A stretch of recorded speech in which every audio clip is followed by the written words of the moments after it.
Welcome back to another explainer. Today, we're taking a wild journey deep underground and eventually right into the jeweler's display case. We're going to unpack the whole shebang when it comes to gemstones, from the intense geological pressures that forge them in the dark to the cutting-edge science that actually defines them today. So get ready, because this is your complete, definitive explainer on the science, history, and art of gemstones.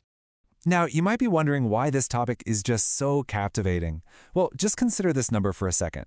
As of 2023, the global industry valuation for colored gemstones, and by that we mean literally everything other than diamonds, sits at a staggering $1.55 billion US. And honestly, it doesn't stop there.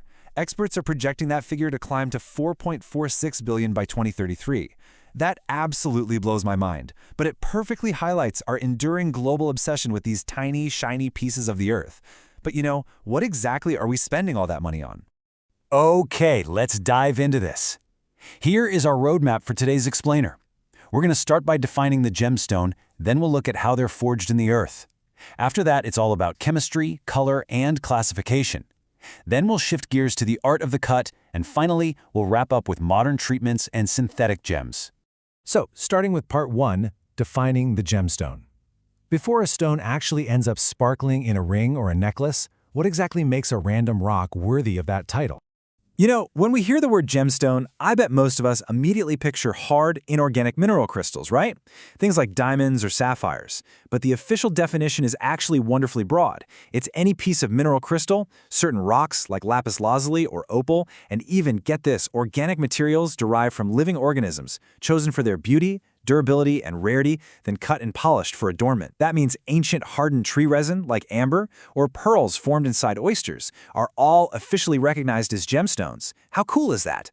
Now, we definitely need to talk about this fascinating distinction between precious and semi-precious stones. You've heard these terms a million times. The traditional Western classification puts diamonds, rubies, emeralds, and sapphires on a pedestal as the elite precious stones, basically tossing everything else into the semi-precious bucket. But we really need to dismantle this myth right now. Precious does not strictly mean more valuable. Today, it's honestly just a historical marketing term. To put it in perspective, a rare, vibrant green, semi-precious tsavorite garnet can easily outprice a mid-quality precious emerald. It's all about rarity and desirability, not just some ancient label. That being said, though, the historical gravitas of those traditional precious stones is absolutely undeniable. Since the dawn of civilization, ancient cultures revered them. Take the ruby. In ancient Sanskrit, the ruby was called Ratnaraj, which translates to the king of precious stones. I mean, what a title, right? These weren't just pretty rocks to them. They were literal symbols of ultimate power, wealth, and mysticism. Moving on to part 2, forged in the earth. We're looking at geological formation now. How does the earth actually go about creating a Ratnaraj, a king of precious stones? Let's look at the majestic, deep earth processes that forge these marvels. So, the vast majority of gemstones are formed anywhere from 3 to 25 miles deep within the Earth's crust, though a rare few, like diamonds, are born even deeper down in the mantle. They're created under just unimaginable extremes of heat and pressure. And here's where we really need to pause for a second and appreciate the sheer scale of time involved. This is not a quick process. We're talking about millennia here, thousands, if not millions of years of minerals just slowly cooking in the crust across igneous, metamorphic, and sedimentary rocks. It's mind-boggling. Because of those incredibly diverse and intense underground pressures, gems come out with vastly different physical properties, especially when it comes to durability. So how do we measure that? Enter the Mohs scale, which was introduced way back in 1822. It rates a mineral scratch resistance from 1 to 10. A stone like talc is a 1. It's so soft it would literally crumble in jewelry. Quartz sits at a 7, which is decent for occasional wear. But when you get up to a 9, like corundum, which includes rubies and sapphires, or a perfect 10, like diamond, you've got ultimate durability. This is exactly why an engagement ring is usually a diamond or sapphire, and for sure not a soft or fragile mineral that belongs safely behind museum glass. All right, part 3, chemistry, color, and classification. We're identifying gemstones now. We've got our tough, crystallized mineral pulled from the dirt, so let's explore its atomic identity. Consider this little riddle for a moment. Why is a ruby famously red, but a sapphire famously blue? To the naked eye, they look like completely different stones from completely different families, right? Well, the secret actually lies in atomic impurities. Prepare to have your mind blown. Rubies and sapphires are actually the exact same base mineral, corundum. Pure corundum is just colorless aluminum oxide. But deep underground, these microscopic trace impurities sneak into the crystal structure. Think of these impurities exactly like spices in a cooking recipe. If the Earth adds a pinch of chromium to the corundum, bam, it turns a vibrant red and we call it a ruby. But if the Earth adds iron and titanium instead, it turns a deep blue and we call it a sapphire. Literally the same rock, just different spices. Of course, sometimes a bit more than just atomic spices get trapped inside.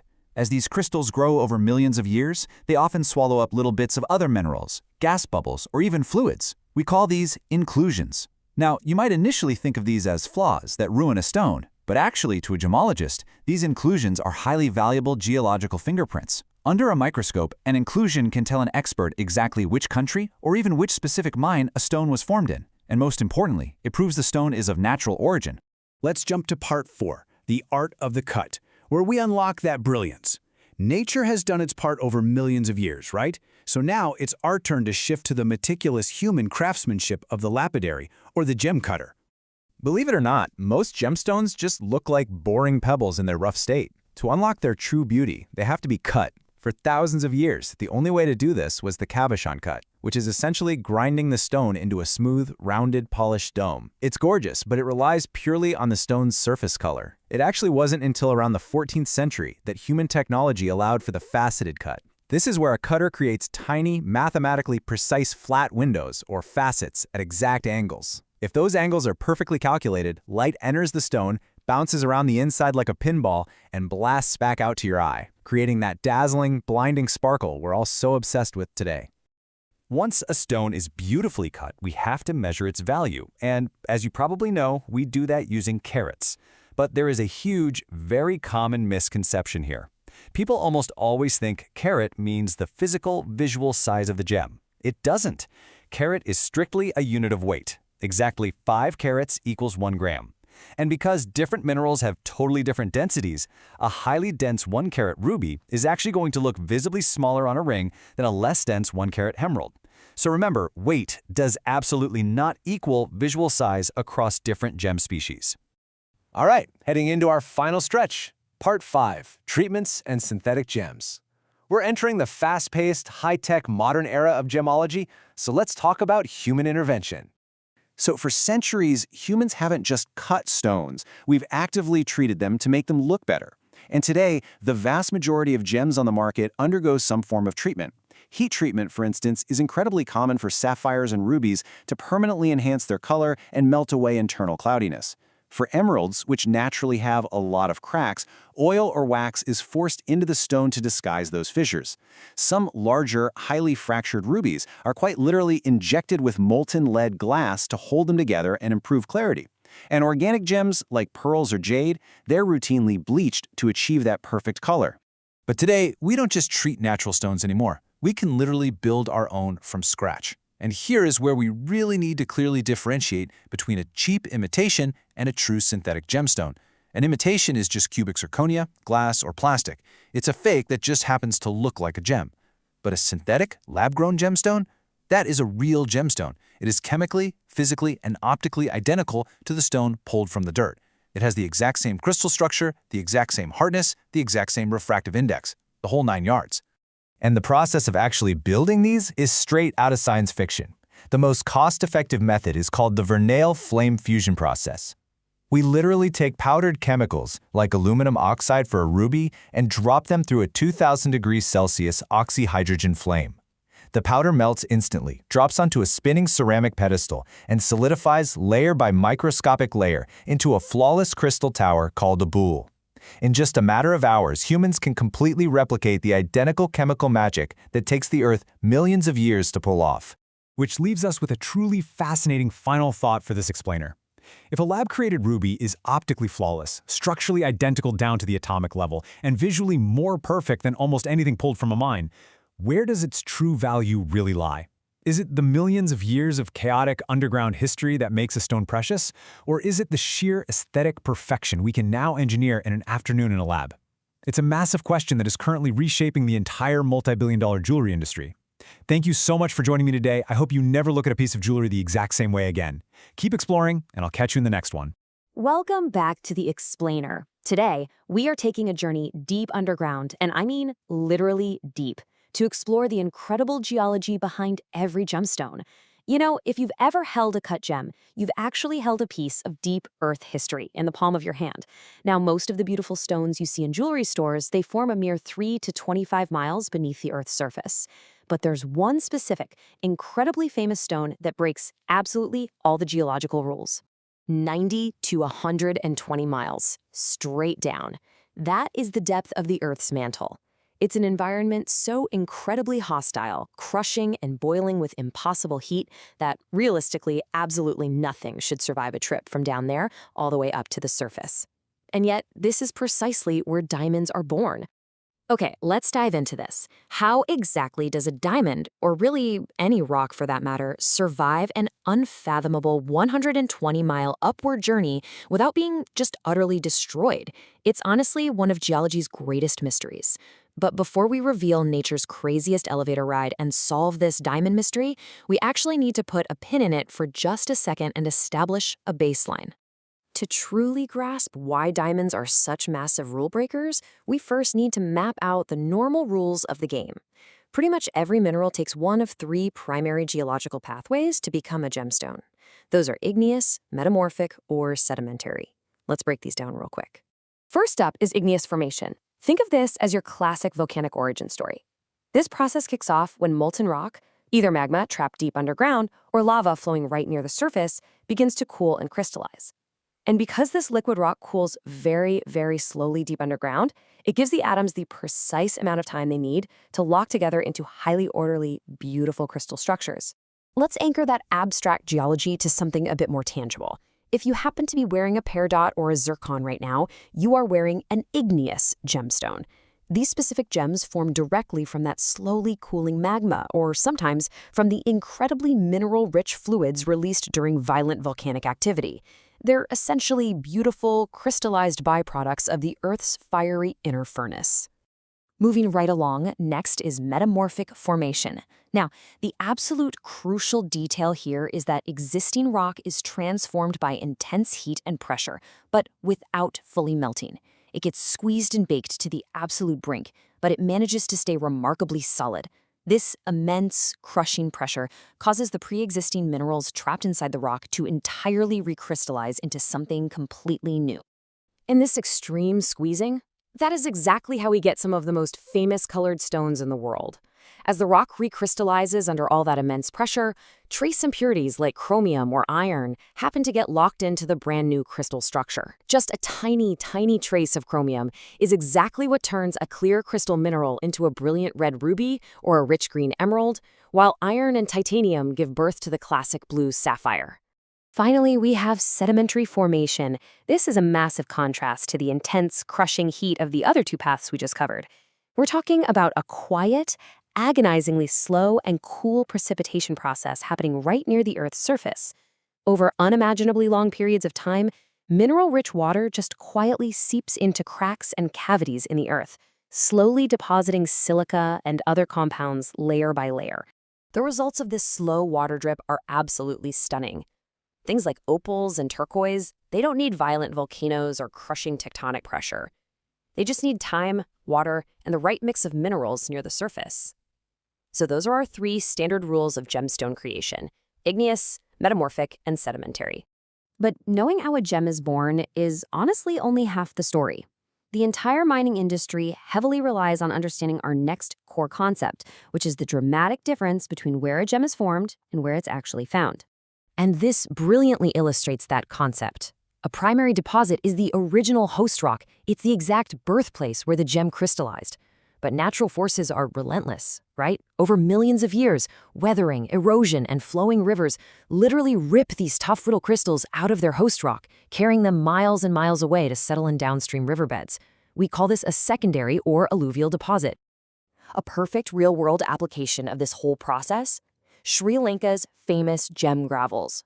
For millions of years, rubies and sapphires that originally formed high up in the mountains were completely eroded out by rain and rivers, washed downstream, and naturally sorted into these rich secondary alluvial deposits. So when miners dig up these spectacular sapphires today, they're finding them in mud and rivers completely unrelated to the intense mountain pressure that originally formed them. Crazy, right? All right, so we've established the normal rules. We know how most gems are born and how they move around. It's time to return to our diamond mystery. Remember, our diamond is forming a staggering 120 miles down in the mantle. It is certainly not washing down a gentle river, so how on earth does it get out? Well, the answer is the kimberlite pipe, nature's express elevator. This is an exceptionally rare, incredibly violent volcanic event. It originates deep in the mantle and punches a supersonic hole straight up through the solid crust, actively dragging the diamonds along for the ride. And here are the high stakes of this incredible journey. Speed is absolute survival. You see, diamonds form under immense pressure, but as they travel upwards, that pressure drops dramatically. If this kimberlite eruption isn't blindingly fast, the sudden lack of pressure will cause the diamond's carbon atoms to rearrange, and it will tragically convert right back into ordinary, worthless graphite. It only stays a diamond because it was shot to the surface so incredibly fast that the carbon structure essentially got frozen in place. All right, we've covered some pretty extreme geological ground today. Let's lock it all in with a rapid-fire synthesis. We're keeping the energy high, so answer out loud if you know it. Question 1. Which formation involves rock transforming under intense heat and pressure without fully melting? Metamorphic. Yep, this is exactly how rubies, sapphires, and emeralds are squeezed into existence without ever turning into liquid magma. Next up, true or false? A secondary deposit is the exact place where a gem originally crystallized. False. That would be a primary deposit. Secondary means it was moved far away from its birthplace by natural forces, like erosion and rivers. And the final question to cement our diamond mystery: why do diamonds absolutely depend on a blindingly fast kimberlite eruption? To prevent turning back into ordinary graphite. That violent, lightning-fast eruption is quite literally the only way a diamond survives. Speed equals survival. Which brings us to a fascinating final thought to close out today's explainer. Think about it. If a diamond survived a geological journey that most rocks never could, and rubies and sapphires get washed down rivers for millions of years to end up in completely different countries, how exactly does the specific geography of where they are finally found dictate the value of all these gems? We're going to tackle that exact question next time when we dive into geographic origins. Thanks for learning with me today, and I'll see you in the next one. Welcome back to the explainer. Now, we all know that a tiny pinch of a trace element, something like chromium, can magically turn a totally colorless crystal into a vibrant red ruby. But today, we're actually moving past gemstone chemistry. We're going to uncover the invisible physics of light and crystal structure. Basically, we're going underneath color itself to understand why these stones truly captivate us. So, to kick things off, let's pose a really fascinating question that trace elements alone just can't answer.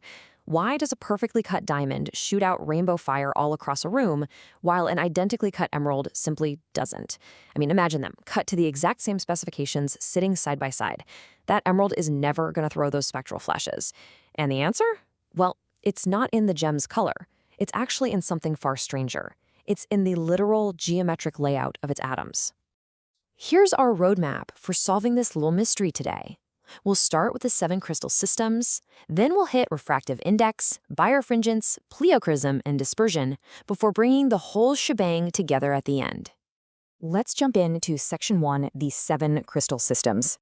The very moment a crystal begins forming deep down in the earth, its atoms get locked into a permanent, 3-dimensional geometric pattern. You can kind of think of it like a city's street grid, but for atoms, right? Some cities are laid out in perfect, highly symmetrical squares, while others sort of sprawl out at odd, intersecting angles.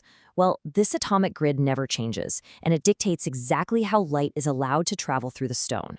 Mineralogists actually recognize just 7 of these repeating crystal systems in all of nature, and every single gemstone belongs to one of these. Diamond, for instance, is perfectly symmetrical. It grows in the cubic system. Meanwhile, corundum, which is the family for ruby and sapphire, well, that utilizes the trigonal system, a completely different geometry.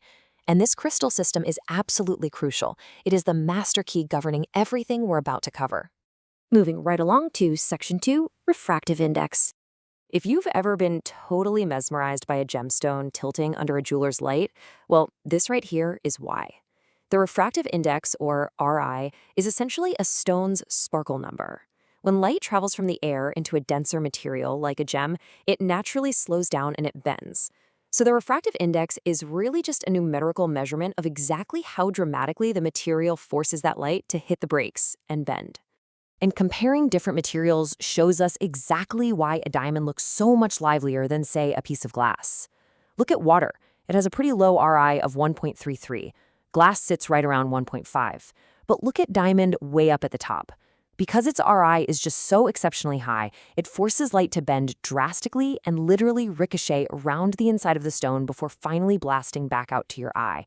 So it's not just a clever cut doing the work, it's hardcore physics. That extraordinary number right there, 2.42, represents diamond's incredibly high refractive index. It's literally one of the highest of any naturally occurring gem material on Earth. And again, that is baked directly into the mineral's geometric physics from the exact moment it formed. Let's dive into Section 3, Birefringence. This is where things get a little wild. Also known as double refraction, birefringence happens when light hits certain crystal structures and actually gets divided into two completely distinct paths. That means a single ray of light enters the stone, but two separate rays of light travel through it, and they're each moving at slightly different speeds and bending by different amounts. Pretty crazy, right? This beautifully contrasts the difference between our two atomic grids. Highly symmetrical cubic crystals, like diamond, are optically singly refractive, meaning light just passes through in one single path. But non-cubic crystals, like our trigonal corundum, are birefractrant. And this is actually super practical for gemologists. If you look through a birefractrant gem under magnification, right along the correct axis, you can actually see a visual doubling of the back facets. You literally see double. It's a fantastic real-world diagnostic test they use all the time in the field. Which brings us to Section 4, pleochroism. Now, pleochroism sounds like a magic trick, but I promise you it's pure crystallography at work. It means the gem's crystal structure actively absorbs different wavelengths of light depending entirely on the angle the light travels through the stone. In plain English, you look at the gem from the top, it's one color. You look at it from the side, and boom, it's a completely different color. The absolute textbook example of this is tanzanite.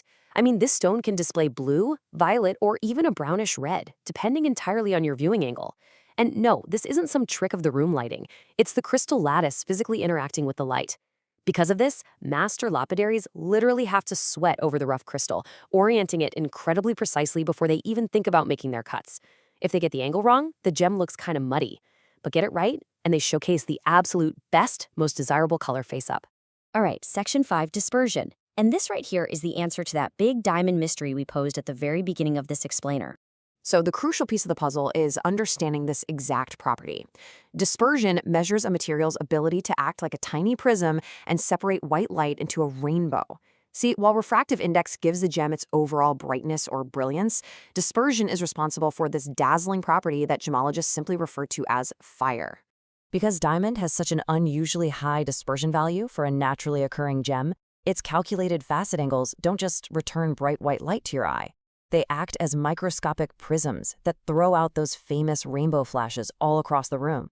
And emerald, it just doesn't have the same dispersion power within its atomic grid. So this right here is the actual physics behind the sparkle. Finally, Section 6, bringing it together. So how do we synthesize all this? Well, a gemstone's identity is truly a tale of two systems. On one side, we have chemistry. Trace elements like chromium give a gem its beautiful color. But on the other side, we have crystallography. The underlying crystal system is what dictates the spectacular light show. Chemistry provides the color, sure, but that atomic grid provides the brilliance, the double refraction, the pleochroic shifts, and of course, that fiery dispersion. So, what should you take away from all this? Well, the next time you walk past a jewelry store window, try not to just look at the colors. Ask yourself, what invisible atomic grid is bending, splitting, and throwing that light back at my eye? Are you seeing the cubic fire of a diamond, or maybe the trigonal doubling of a sapphire? Understanding this hidden physics completely changes how you look at the world around you. Grab two gems we talked about today and compare them for yourself. Thanks for joining me for this deep dive into gemstone crystal optics. Keep exploring, stay curious, and I'll catch you in the next explainer. Welcome back to the explainer. So, if you were with us for the optics module, you know we spent a lot of time exploring the physics of how light behaves inside a crystal lattice. Things like refractive index and birefringence. But light is really only half the story. Today, we're stepping out of the light and diving right into the physical realm. We're going to uncover the hands-on physical identification tools that gemologists actually use to unmask unknown stones. It's time to move from optical illusions to physical realities, stacking up our evidence to solve some real geological mysteries. Okay, imagine this scenario for a second. I place two stones right in front of you. They're cut perfectly to the exact same size, and they both have this vibrant, mesmerizing shade of red. To the naked eye, totally indistinguishable. But the second you pick them up, something wild happens. One of them just feels noticeably heavier in the palm of your hand.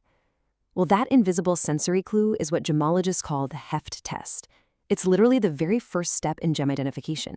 It gives you a massive clue before you've even flipped the switch on a single piece of scientific equipment. So no, it's not just your imagination playing tricks on you, it's physics, communicating directly through your fingertips. To help us solve mysteries just like that one, here is our roadmap for today's explainer. First, specific gravity explained. Second, cleavage versus fracture. Third, the streak test limits. And fourth, building the final diagnosis. All right, Section 1, specific gravity explained. Let's dive right in and transition from that subjective, heavy feeling in your hand over to some concrete, indisputable LAD measurements. So that feeling of heft, it's formally known as specific gravity, or just SG for short. By definition, specific gravity is a ratio that measures how much a stone weighs compared to an equal volume of water. And on this scale, water is set as the baseline. It's defined strictly as 1.00. Now, when a gemologist wants to move past simply guessing how heavy a stone feels, they use an instrument called a hydrostatic balance. This is a beautifully precise lab tool. It weighs the gemstone first in the air, and then it weighs it again while the stone is completely submerged in water. The difference between those two weights, that gives us our exact specific gravity ratio. And wow, it is so fascinating to see how drastically these numbers vary across different gem species. Look at this. Quartz sits at roughly 2.65. Diamond is noticeably denser, coming in at about 3.52.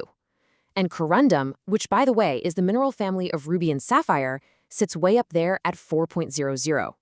This perfectly explains our earlier mystery with the heft test. A ruby is going to feel significantly heavier than a diamond of the exact same size simply because its specific gravity is 4.00 compared to the diamond's 3.52. So why does all this actually matter in the real world?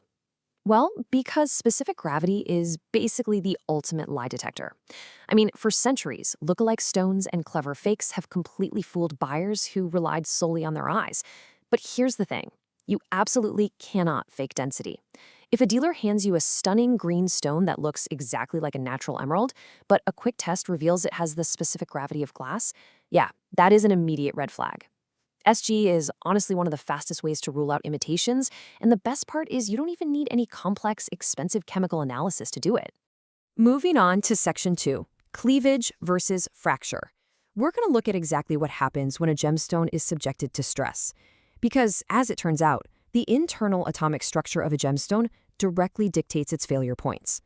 Let's break down, no pun intended, the fundamental difference between the two ways a gem can actually break, cleavage and fracture.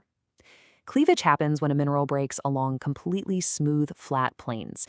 And these planes aren't just random either. They are strictly dictated by the atomic structure of the crystal itself, splitting cleanly right where the atomic bonds are the absolute weakest. Fracture, on the flip side, is a chaotic, irregular break that has absolutely zero defined plane. Think of it like the difference between splitting a perfectly straight piece of firewood right along the grain versus, say, smashing a clump of dry clay. A super fascinating example of this is the diamond. Despite being literally the hardest natural substance on Earth, diamond features what's called perfect octahedral cleavage, which means that if it's struck at just the right angle, it was split beautifully and cleanly along very specific flat planes. In fact, long before we had modern lasers or fancy mechanical sighing technology, early diamond cutters actually used this precise structural weakness entirely to their advantage. By carefully studying the rough stone, they could strike a diamond with a specialized blade to cleave it into whatever shape they wanted, safely splitting it right along those invisible atomic fault lines. Now, in stark contrast to the diamond's perfectly clean planes, we have quartz. When quartz takes a hit, it doesn't split along neat, flat lines at all. Instead, it exhibits what gemologists call conchoidal fracture. If you've ever seen a shattered car window or maybe a really thick piece of broken glass, you know exactly what this looks like. It breaks in these smooth, rippling curves, almost looking like the inside of a seashell. Seeing a conchoidal fracture on a chipped gemstone immediately tells gemologists a ton about its underlying identity, completely ruling out any minerals that only show perfect cleavage. All right, Section 3, the streak test limits. Moving on to our third physical test, we're entering an area that's highly specialized. It's a fantastic tool, sure, but it's one that has very distinct limits in the world of high-end gemology. What I'm talking about here is the streak test. Streak is defined as the true color of a mineral when it's been reduced to a fine powder. To figure this out, a gemologist will take a rough stone and literally scratch it firmly right across a piece of unglazed white porcelain tile. The powder that gets left behind, that is the mineral's streak. Now, for opaque minerals like hematite or lapis lazuli, this test works like a charm. It often reveals a powder color that is surprisingly totally different from the outside of the stone itself. But when we're dealing with traditional jewelry gemstones, we run into a pretty major roadblock. Nearly all transparent gems, whether we're talking about a blue sapphire, a green emerald, or purple amethyst, will simply streak white or colorless on that porcelain tile. So the crucial takeaway here is that part of being a master gemologist isn't just knowing how to perform every single test in the book. It's knowing which test to reach for and exactly which one to skip completely so you don't waste your time, or even worse, unnecessarily scratch a really valuable crystal. And that brings us to Section 4, building the final diagnosis. Let's pull together all the evidence we've gathered today to reach a really confident, airtight result. You know, identifying a gemstone is exactly like a doctor diagnosing a patient. A good doctor isn't going to hand down a life-changing diagnosis based on just one single symptom, right? And a gemologist doesn't rely on just one test either. We walk through a layered toolkit. First up, we analyze the crystal system. Then we pull in the optical test from our last module to check the refractive index and birefringence. Third, we measure the specific gravity using our trusty hydrostatic balance. And finally, we observe any physical chips under the microscope to determine if we're looking at cleavage or fracture. Because the absolute golden rule of gemology is that no single test proves identity alone. The true art of gemology is the ability to seamlessly stack those optical properties together with the physical properties. I mean, a stone might have the perfectly correct refractive index, but if its specific gravity is completely out of whack, you know for sure you're looking at a synthetic or a really clever composite. Layered evidence totally removes the guesswork and builds a scientifically confident conclusion. Well, we've definitely covered a lot of ground today, transitioning from just the raw feeling of a stone in your hand all the way to the exact science of how it breaks. But before we wrap up, I want to leave you with a little thought experiment to test what you've learned. If a polished piece of quartz and a polished piece of corundum look perfectly identical to the naked eye, how exactly does their specific gravity give them away? Think back to the numbers we discussed and how that invisible weight is the ultimate key to unlocking their true identity. Keep that in mind, and you are going to be well prepared for our next geological mystery. Thanks so much for joining me on This Explainer, and I'll catch you next time. Welcome to This Explainer. Today we're taking a real investigative deep dive into the wildly fascinating corundum family. We're going to unpack the high-stakes science behind some of the most famous gemstones in the world, rubies and sapphires. We'll explore exactly how earthly geology translates into massive financial value, and we're going to decode the microscopic markers that literally dictate the global gemstone trade. So whether you're already deeply embedded in the gemology world, or you're just fascinated by mineralogy, we are going to bridge the gap between macroscopic beauty and microscopic truth. Let's get into it.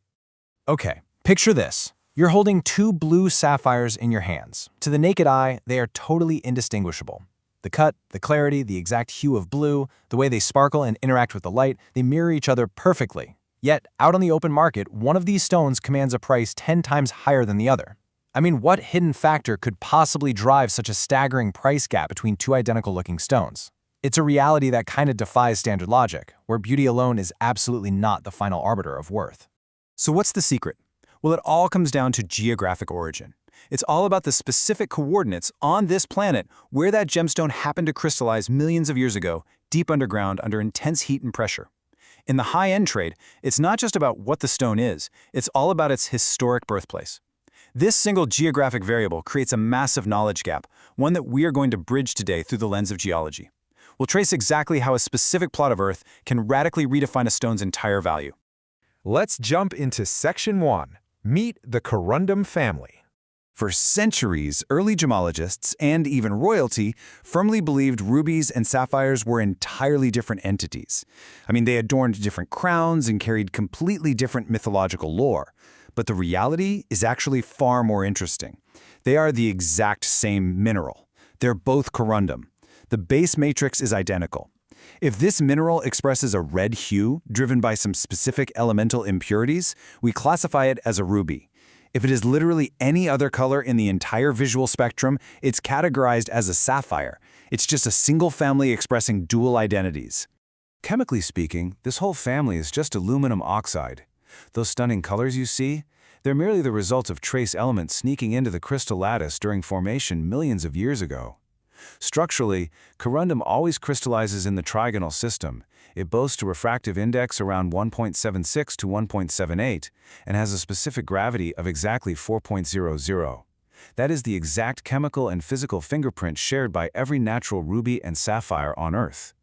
So whether it's deep red or vivid blue, the underlying scientific architecture remains incredibly rigid and beautifully consistent. Moving right along to Section 2, Beyond Blue, Fancy Sapphires. When you hear the word sapphire, I bet you instantly default to the color blue, right? It's an association deeply ingrained in popular culture. But the gem trade actually recognizes fancy sapphires as any non-red corundum. Because those trace elements we talked about vary wildly in the Earth's crust, corundum actually gives us a full rainbow. We're talking pink, yellow, green, purple, and even completely colorless stones. They all belong to this exact same elite mineral family.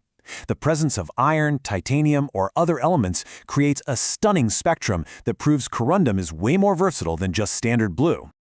Now, the absolute pinnacle of these fancy sapphires is the Padaporadsha.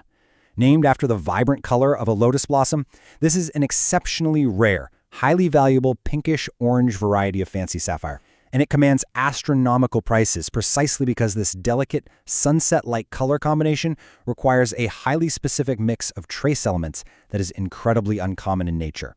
It really represents a perfect storm of geological conditions, resulting in a gemstone that purists and high-end collectors will often pursue for decades just to find the perfect specimen. Which brings us to Section 3, the power of origin. If we look historically, the conversation around the world's finest corundum is dominated by three major global sources. We have Burma, modern-day Myanmar, the high altitudes of Kashmir, and Ceylon, modern-day Sri Lanka.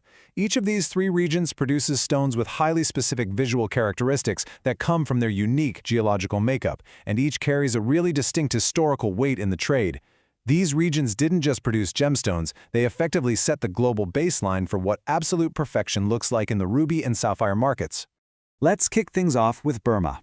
Myanmar's Mogok region is legendary. It's famous specifically for producing rubies with a distinct pigeon blood red hue. This intensely saturated, glowing red, often combined with a natural fluorescence that makes the stone look like it's literally glowing from within, has been praised for centuries. It has cemented Burmese rubies as some of the most sought-after and expensive gemstones in human history. To own an unheated, deeply saturated Burmese ruby is to hold a piece of natural art that has fascinated entire empires. Next up, we have Kashmir. This region is famous for blue sapphires, but not just any blue. Kashmir sapphires are known for a velvety, slightly hazy appearance. This is actually caused by microscopic silk inclusions that scatter light perfectly. What makes them so incredibly valuable today is their extreme rarity. The original Himalayan mines, famously discovered in the 1880s following a landslide, are now largely depleted. So a true Kashmir sapphire is basically a holy grail for high-end collectors. It possesses a soft, sleepy brilliance that modern mining just rarely replicates. Now contrast that crazy scarcity with Ceylon or Sri Lanka, which is a highly prolific, long-running source of corundum. When it comes to blue sapphires from this region, the trade expects a brighter, lighter-toned, and highly transparent blue compared to that deep, velvety haze of Kashmir. They are stunning, they're highly dispersive, and they're far more accessible to the wider market. Yet, they still routinely produce world-class, historically significant giant stones that end up in museums and royal collections all around the globe. So why does all this history and regional color character actually matter? Because these geographic distinctions are the ultimate value multiplier. That origin factor alone is exactly what can multiply a stone's market value by 10. A blue sapphire from a depleted Kashmir mine is worth astronomically more than a visually identical sapphire mined in Madagascar yesterday. The legacy of the land itself is literally priced into the carat weight. It's a really striking reminder that you aren't just buying the rock, you are buying the very specific dirt it came from. Let's get into our final section. Section 4. Why labs have final say. Here is the great paradox of the gemstone trade. While origin affects market value enormously, it cannot be reliably determined by the naked eye. Despite those specific regional color traits we just talked about, the pigeon blood red or the velvety blue, visual guesswork by even the most experienced master gemologist is considered completely unreliable for authentication. Why? Because nature absolutely loves to copy its own homework. A sapphire unearthed in modern Africa can look virtually identical to a legendary Kashmir stone. Visual overlaps are everywhere, making the eye a highly vulnerable tool for massive financial transactions. To definitively prove a gemstone's origin, the industry relies on rigorous, highly specialized laboratory analysis. Step 1 involves microscopic inclusion analysis, looking deep inside the stone's crystalline structure. Step 2 utilizes advanced technology for trace element chemistry analysis, breaking down the exact elemental cocktail that formed the gem. And finally, Step 3, these findings must be officially verified and documented by top-tier gemological labs. We're talking the GIA, SSEF, or Gublin. It's a multi-step, highly technical scientific consensus that's required before any stone can carry the weight of a prestigious origin claim. When gemologists actually perform that microscopic analysis, they are hunting for what we call geological fingerprints. They're looking for tiny imperfections, microscopic mineral crystals, or even trapped fluids inside the stone that got caught during its formation millions of years ago. These inclusions are the actual physical evidence of the specific dirt, heat, and pressure of the stone's birthplace. It's the only true proof. While a stone's color might completely lie to the naked eye, the microscopic universe trapped within its lattice will always reveal the undisputed truth of its genesis. Which leaves us with a pretty vital question to consider as we wrap up. Without prestigious lab backing, is a gemstone's origin claim just a clever marketing tactic? Well, the science points to a resounding yes. If someone tries to sell you a stone based on its legendary origin without the independent paperwork to prove its geological fingerprints, definitely treat it with heavy skepticism. Always look past the color and look for the microscopic science. Thanks for joining this explainer. Keep questioning and keep exploring. Okay, let's dive right into this explainer and explore one of the absolute coolest magic tricks in gemology. We're talking about a single mineral family that produces 4 wildly different, incredibly famous gemstones. It's a brilliant story of chemistry, structure, and what actually makes a gem beautiful. I want you to picture something. Visualize a deep, lush, forest green emerald right next to a pale ocean blue aquamarine. Visually, they seem totally unrelated, right? I mean, they have different moods, different styles, just completely different vibes. But beneath the surface, they share a pretty incredible secret. The mind-blowing answer here is that atom for atom, they are the exact same base mineral. Yeah, really. They're essentially playing a brilliant chemical trick on our eyes. Just like the mineral corundum gives us both rubies and sapphires, this single-host mineral we're looking at today can wear completely different colors depending on what trace impurities get invited to the party. So here is how we'll map out this phenomenon today. We'll meet the Beryl family, check out the color chemistry recipe, look at its hexagonal crystal geometry, explore the emerald's secret garden, and then wrap up with industry standards and treatments. Let's get to it. Section 1. Meet the Beryl family, the blank canvas. Think of pure Beryl as the ultimate blank canvas, just waiting for some chemical paint. You see, without any impurities at all, pure Beryl is entirely colorless. In the gem trade, this clear, unadulterated stone is actually called goshenite. And while goshenite is a gorgeous, super clean stone in its own right, its true magic really lies in its potential. It's the structural foundation, the perfect host, just waiting for trace elements deep in the earth to give it a vibrant new identity. Section 2. The color chemistry recipe. Trace elements. Okay, so this is where the magic actually happens. When the Earth introduces just trace amounts of chromium or vanadium to our blank canvas, boom, it becomes an emerald, giving us that highly prized deep green color. Swap that out for a little iron and you get a pale blue to blue-green aquamarine. Introduce manganite instead, we get the soft, really romantic pink of morganite, and if iron enters the mix but in a completely different oxidation state, it yields the striking golden yellow of heliodor. It is literally just a few trace elements completely rewriting the stone's whole identity. Section 3. Hexagonal crystal geometry, the structural lattice. So an absolutely crucial point here is how these stones actually build themselves deep underground. Beryl grows in a hexagonal lattice. As it forms, it creates this distinct six-sided scaffolding.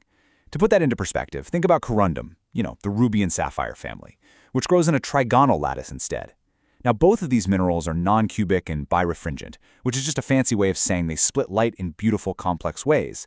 But Beryl sets itself geometrically apart, and it's exactly this hexagonal scaffolding that captures those specific trace elements we were just talking about. Section 4. Emerald's secret garden, reframing flaws. Now, this concept completely flips how you might think about gem perfection. In diamonds, an inclusion is usually a flaw, right? It lowers the value. But emeralds are a completely different story. The trade actually uses the French term jardin, which means garden, to describe the foliage-like inclusion patterns that naturally occur in these stones. Because of their really chaotic geological formation, pretty much all natural emeralds have these visible inclusions. And here is the fascinating part. Moderate inclusions in emeralds aren't just accepted, they are completely expected. They're embraced as part of the stone's natural character. It literally looks like a tiny frozen garden trapped inside the crystal. It's just a totally different aesthetic standard from the diamond world. Section 5. Industry standards and treatments, working with nature. Because emeralds naturally have that heavily included jardine, treating them with oil or resin to fill surface-reaching fractures is a completely standard industry practice. When it's properly disclosed, it's considered perfectly normal and not deceptive at all. It's really just part of preparing an emerald to be worn in jewelry. On the flip side, aquamarine, morganite, and heliodor form much cleaner in nature.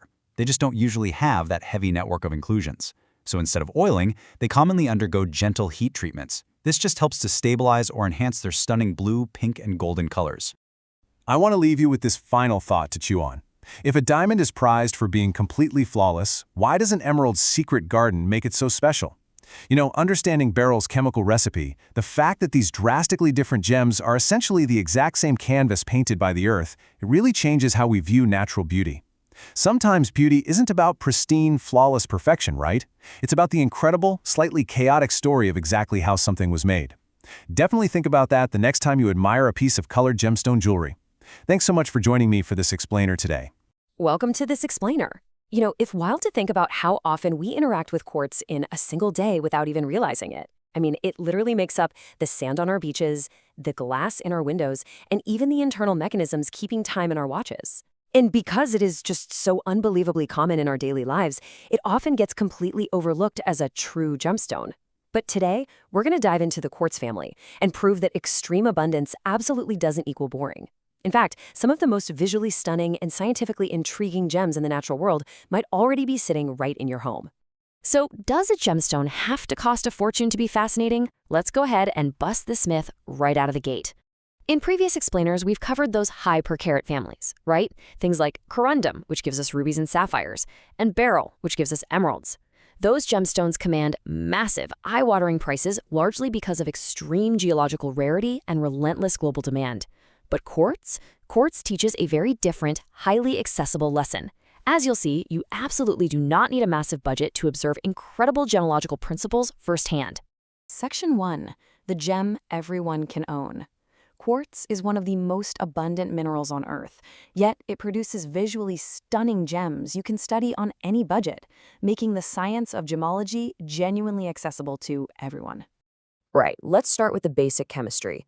Quartz is simply silicon dioxide, and it crystallizes in the trigonal crystal system. Now, what does trigonal actually mean for the shape you'd hold in your hand?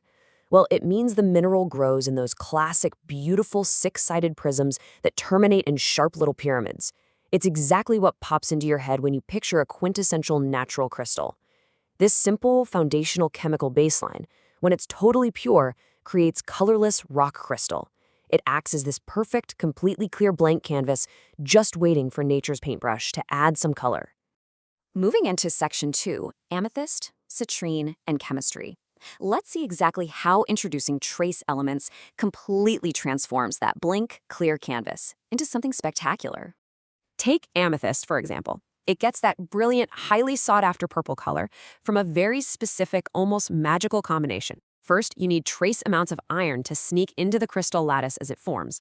But iron alone doesn't magically make the quartz purple. Deep in the earth, the crust acts as a giant natural laboratory over millennia.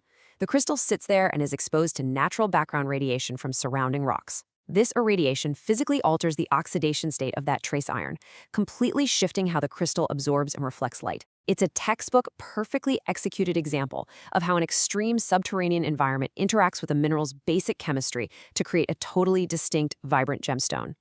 Okay, get ready for a bit of a startling reveal. Most of the yellow or orange citrine on the market today is actually just heat-treated amethyst. Now, sometimes you do get naturally iron-bearing quartz that turn yellow over millions of years due to geothermal heat deep underground, but predominantly the vibrant citrine you see gleaming in jewelry store displays, that's amethyst that has been carefully heated by humans.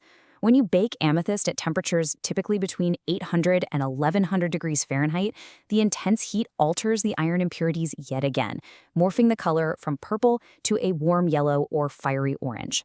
Jewelers figured out centuries ago that you could literally cook a pale, less desirable amethyst and turn it into a highly profitable golden citrine. Which brings up a really crucial point for us. Treatment disclosure is essential. The fact that your citrine was probably cooked in a lab rather than by the earth doesn't mean it's less durable or structurally unsound. It's still a tough, excellent gemstone. But it does mean it's less purely natural, which heavily impacts its true market value. You always want to know exactly what you're purchasing and the specific geological or man-made journey that stone took to achieve its gorgeous color. Section 3, the cryptocrystalline secret. We've looked at the big, single crystal varieties, but now let's zoom way in microscopically and look at the chalcedony branch of the quartz family. So, cryptocrystalline.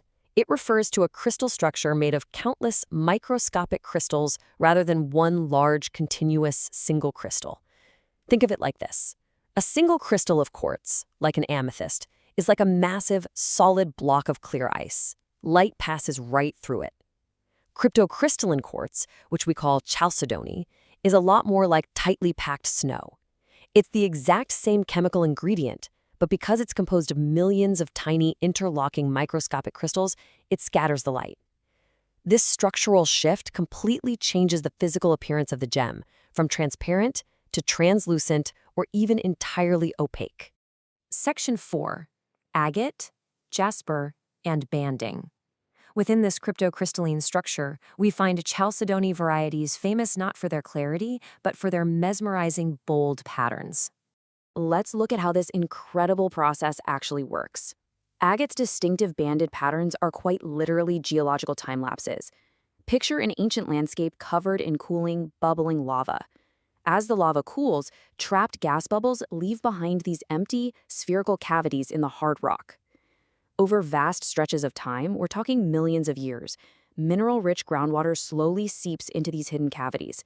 And as the climate up above changes from wet to dry or hot to cold, the chemical composition of that seeping water changes too. It deposits microscopic layer after microscopic layer of silica against the walls of the cavity. Every single band of color you see on a polished slice of agate represents a specific era, a specific change in the environment, captured and frozen right there in the stone. It's truly epic. Jasper, on the other hand, is an intensely opaque variety of chalcedony. While agate lets a little light through its microscopic layers, jasper is packed full of impurities. Often up to 20% of the stone can be foreign materials like iron oxides, clay, or organic matter. And these heavy inclusions are what entirely block the light and create the bold, striking, multicolored patterns that collectors just love. There are fascinating varieties like picture jasper, where the earthy impurities literally look like sprawling desert landscapes, or bloodstone, a dark green jasper dotted with bright red spots of iron oxide. It just goes to show how incredibly versatile this branch of the family truly is. When we step back and look at the whole picture here, the sheer duality of the quartz family is staggering. It is one single mineral family, silicon dioxide, giving us widely different looks depending entirely on how it grew. On one end, you have the macro world of single crystals driven by trace elements, radiation, and heat, giving us the vibrant purples and yellows of amethyst and citrine. And then on the other hand, you have the micro world of cryptocrystalline structures driven by fluid deposits and heavy impurities, giving us the intricately banded, earthy opacity of agate and jasper. It's the exact same fundamental chemistry navigating drastically different paths. Section 5. Value beyond the price. This brings us to the ultimate takeaway about why quartz and chalcedony are genuinely excellent teaching stones for beginners and experts alike. I absolutely love this idea. Scientific and visual interest is not the same thing as market price. The pursuit of gemology isn't just about chasing the rarest, most flawless, multi-million-dollar diamonds. At its core, it's about understanding the earth. Because quartz and chalcedony are deeply affordable and widely available, they truly democratize this science. They allow absolutely anyone to observe immense geological principles right in the palm of their hand. You can literally trace the shifting climates of ancient epochs just by running your finger across an agate, or hold the direct results of subterranean radiation in a simple piece of amethyst, all without having to spend a fortune. That kind of accessibility is incredibly powerful. So as we wrap up this explainer, I want to leave you with this thought to consider before you examine your next piece of quartz or banded agate. What makes a gemstone truly valuable to you? Its strict rarity and price tag on the global market? Or the incredible, dynamic geological story written inside it? Thank you for exploring the amazing, highly accessible world of quartz and chalcedony with me today. Keep asking questions, keep examining those stones, and I'll catch you in our next explainer. Welcome to this explainer. So, up until now, every single gem we've covered in our journey has had a very recognizable, almost predictable origin story. They were born from solid rock, intense heat, and crushing pressure deep, deep within the Earth's crust. But today, today we are throwing the traditional gemstone rulebook completely out the window. We're going to be looking at the absolute rebels of the gem world. These are materials that completely defy our standard expectations, but trust me, they are just as breathtaking as any diamond or ruby you'll ever see. No rock, no intense heat, no crushing pressure. Not this time. Instead, today's rebels were born from incredibly unexpected places. We're talking about an oyster, a tree, or even the ocean floor itself. It's a massive departure from the violent geologic forces we're so used to studying. We're literally stepping out of the Earth's fiery depths and jumping directly into the living, breathing biosphere. These gems break basically every structural rule we've built so far, and honestly, they are so fascinating that they truly deserve their own dedicated rulebook. Okay, let's get our academic baseline down real quick. An organic gemstone is defined as a gemstone derived from living organisms, rather than purely geological mineral processes. Now think about that contrast for a second. We are directly contrasting the cold, slow, strictly geologic world of mineral gems with the warm, living, biological origins of our 4 featured materials today. Back when we first defined what makes a gemstone, we intentionally kept the definition broad enough to include these materials, and today we are going to honor that definition fully by exploring exactly how living organisms create such incredible, lasting beauty. Let's start with Section 1, covering pearls, the assisted miracle. Let's dive right into exactly how an oyster fights off a tiny invader. This whole biological process happens in 3 really distinct steps. First, an irritant, like a tiny parasite or a little piece of debris, accidentally enters the mollusk. It's an invader and it's seriously bothering the animal. Next, the mollusk responds to this threat by secreting something called nacre. Nacre is this amazing biological mix of calcium carbonate and organic material. Finally, concentric layers of that nacre build up over time, right around the irritant. The mollusk is literally building a smooth, biological shield over the invading particle, layer by microscopic layer. And the end result of this defensive battle? A beautiful, luminous pearl. Now, here's a massively important distinction in the modern gem trade that you need to know. Natural pearls form entirely by chance in the wild, and because they rely on sheer dumb luck, they are exceptionally rare today. Conversely, for cultured pearls, a skilled technician deliberately inserts an irritant into the mollusk to trigger that exact same nacre-building process. So the crucial takeaway here is that cultured pearls are absolutely not fake. They are genuinely real pearls formed through an assisted natural process. The biological mechanism is completely identical. Humanity just provided the spark. And this distinction, as you might guess, drastically shapes today's commercial pearl market. Moving right along to Section 2, amber. These are our ancient time capsules. Geologically speaking, amber is actually fossilized tree resin. But what makes it truly remarkable is that this sticky resin often traps and perfectly preserves insects or plant matter that happened to land in it millions of years ago. Because of this, amber literally offers a genuine scientific window right into ancient ecosystems. You can actually see a perfectly preserved prehistoric ant right inside a piece of jewelry. But a quick word of caution, it's important to note that amber sits quite low on the Mohs hardness scale. Because it's essentially a preserved ecosystem and is quite soft, it requires incredibly gentle handling. As a result, it's often treated more as a treasured collector's item or historical material, rather than a gemstone you'd use in everyday heavyware jewelry. The timeline of amber fossilization is just staggering. In just the first month, the tree resin flows, acting almost like flypaper to capture those unfortunate insects. Fast forward a massive 10,000 years, and it merely hardens into a subfossilized state known as copal. It actually takes tens of millions of years for that exact same resin to fully fossilize into true amber. Just think about that scale for a second. When you hold a piece of amber, you are holding something that began its journey while dinosaurs still walked the earth. No way around it, that is just cool. All right, Section 3, Coral and Jet. This is where history, fashion, and modern ethics all collide. Let's start with coral. Biologically, coral is calcium carbonate that is secreted by colonies of tiny marine organisms. Historically, humanity has prized coral, especially those vibrant red and pink varieties, using it as a major status symbol in jewelry for centuries. But today, well, sourcing is heavily affected by conservation regulations. Protecting fragile reef ecosystems has absolutely become a critical modern trade consideration. If you buy red coral today, it's vital to understand why this matters. Many of these coral species are now strictly protected to save our ocean's fragile reef ecosystems, and this realization is changing how we source and view this material forever. And then we have jet. This is a fantastic historical anomaly. It's basically ancient wood, chemically very similar to coal, that has been subjected to immense geological pressure over time. Jet became famously fashionable in Victorian mourning jewelry due to its lightweight and deep black color. During the 19th century, Queen Victoria actually made deep mourning attire standard fashion after the passing of her husband, Prince Albert.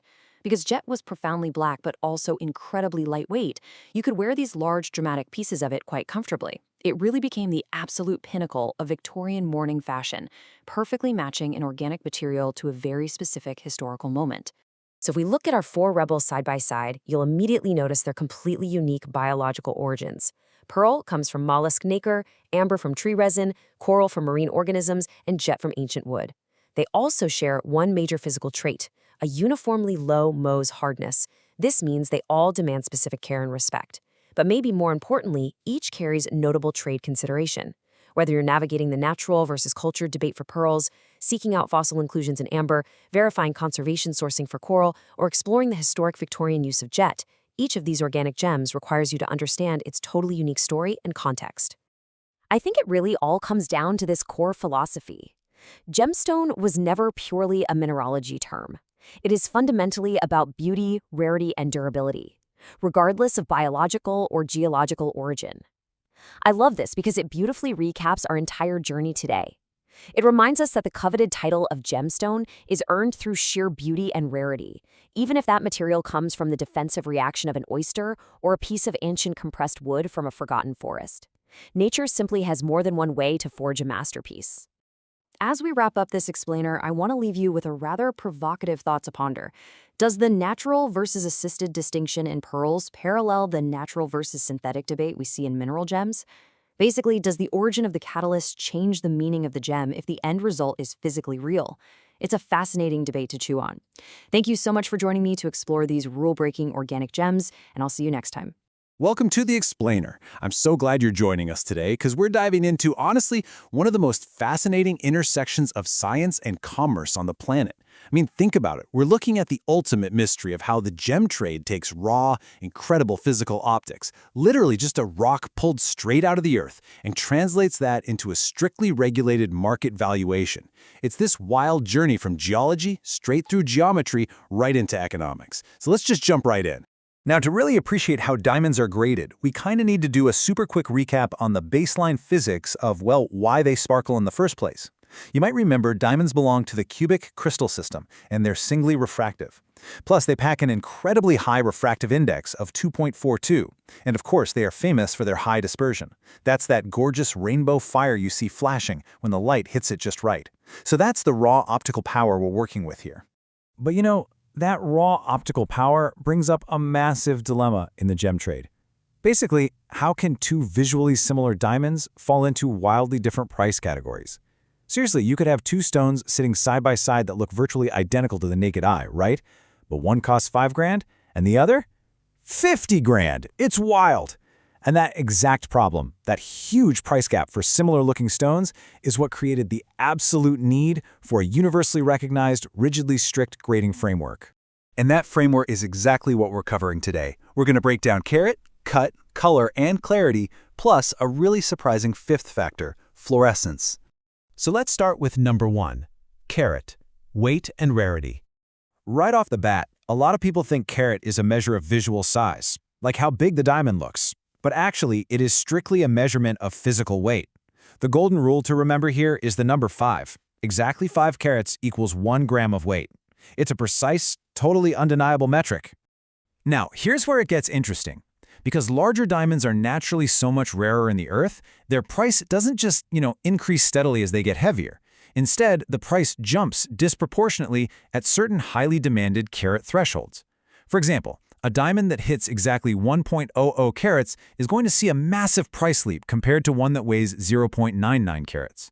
You are literally paying thousands of dollars more for a tiny 1% difference in weight. Why? Simply because of market psychology and just the extreme rarity of finding larger, intact crystals in nature. Moving on to number 2, cut, quality over shape. Okay, we really need to dispel a super common myth here. When you hear the word cut, you probably picture a round diamond, or maybe a square princess cut, or an oval, right? But in the grading world, cut strictly measures the mathematical precision of the facets. It has absolutely nothing to do with the shape. It measures how perfectly the gem cutter calculated the angles to act as a series of tiny internal mirrors, all perfectly designed to maximize that brilliance and fire we talked about. And because of those internal mirrors, a smaller, exceptionally well-cut diamond will actually completely outperform a larger, poorly cut diamond in sheer visual impact.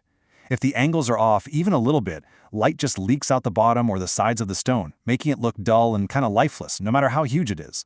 It's the human artistry that dictates the final beauty of the stone. All right, number 3, color, the D to Z scale. When we're talking about standard white diamonds, the Gemological Institute of America, the GIA, uses a very specific scale. It anchors on the letter D for a completely colorless diamond. D is the absolute highest, most valued grade because it represents a complete absence of color. From there, the scale drags all the way down the alphabet to Z as you start to see noticeable yellow or brown hues popping up in the crystal structure. But keep in mind, this rule flips entirely if we're talking about fancy colored diamonds. Those ultra-rare pink, blue, or vivid yellow diamonds, they operate on a totally separate grading scale. For fancy colors, the market value is driven by the rich intensity and saturation of the color, whereas our standard white diamonds are valued purely for the total absence of it. Make sense? Next up, number 4, clarity, grading the flaws. So the GIA maps out a diamond's imperfections using this strict acronym-based hierarchy. It steps all the way down from FL, which means absolutely flawless under 10x magnification, through VVS and VS, until you finally reach I for included. And included just means the flaws are noticeable and might even start affecting the stone's durability or its visible brilliance. It's actually really important to put this into perspective with other gemstones. Take emeralds, for instance. If you know anything about emeralds, you know that inclusions are totally expected. They're part of the gem's character. But diamonds? Completely different story. This clarity scale is designed to mercilessly reward absolute natural purity. Any visible inclusion that interrupts that beautiful physics of light is going to lower the diamond's grade and, of course, its price. Finally, number 5, fluorescence, the UV factor. Now, a lot of buyers genuinely panic when they hear this word. They instantly assume something is wrong with the stone. But fluorescence is simply a diamond's natural physical reaction to ultraviolet light. When it's exposed to UV rays, the diamond emits a soft glow, usually a cool blue. Let me be clear, it is absolutely, explicitly not a flaw. So you're probably wondering, why is it graded if it isn't a flaw? Well, it gets its own separate line on the grading report simply because it can subtly alter how the diamond looks to the naked eye. In certain lighting, strong blue fluorescence can actually make a slightly yellow diamond look whiter, and because it changes those visual dynamics, it influences the overall market price. Buyers and sellers just need to know exactly how a stone is going to react to UV light. Let's bring all of this together now. Once you understand these metrics, a grading report is no longer this intimidating, confusing document. It actually becomes a highly readable map of a diamond's physics. Carat establishes the raw physical weight. Cut measures the incredible human artistry required to unlock the gem's fire. Color grades the natural absence of hue. Clarity ranks the internal and external purity of the crystal. And finally, fluorescence accounts for that unique UV reaction. Together, these factors dictate exactly why one rock is fundamentally valued differently than another. So, you now have the exact blueprint the pros use. Before you go, I've got a little challenge for you. Go look up a real diamond grading report online right now. Just find an image of a GIA report, and use what you've just learned in this explainer to decode its secrets for yourself. Check out the carat weight, analyze the cut grade, look at the color and clarity acronyms, and see if it has fluorescence. What is that piece of paper really telling you about the physics of that specific stone? Next time you look at a diamond, ask yourself, are you valuing the rock that was pulled from the earth or the human math that unlocked its light? Thanks so much for joining this explainer, and I'll catch you in the next one. Welcome to today's explainer. We're taking a really fascinating turn today.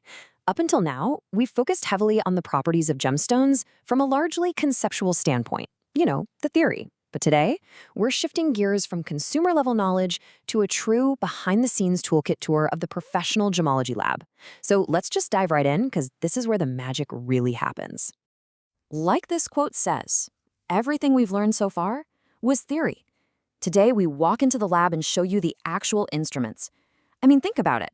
Things like refractive index, biorefringence, pleochromism, all of that is essential vocabulary, sure, but it's totally invisible until you use the right tools to measure it in real time. Today, we're stepping into the lab to show you exactly how gemologists turn that vocabulary into hard, undeniable evidence. Okay, so here's our roadmap for the lab tour today.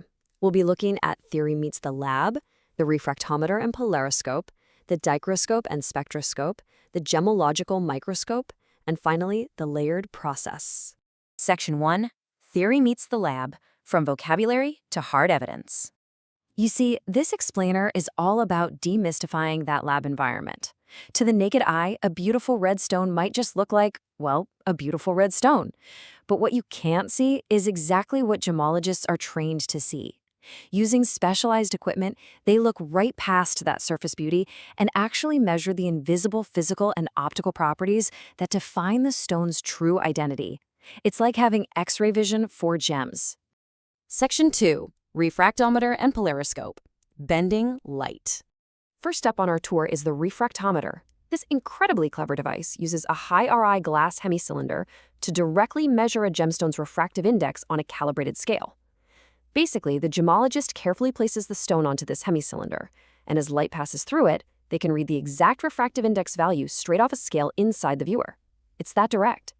Let's take the number 2.42 for example. For example, if you recall our earlier discussions, this is the refractive index of a diamond. Fun fact, it's actually this exact, massively high number that gives diamonds their signature aggressive sparkle. And this isn't just a theoretical number pulled from some textbook, right? It comes directly from exactly this kind of refractometer measurement in the lab. This is literally hard evidence in action. Next up is the polariscope. This is a tool that uses two polarizing filters to determine if a stone is singly or doubly refractive and to detect internal strain. So while the refractometer measures the angle of light, the polariscope is investigating a stone's internal optical structure.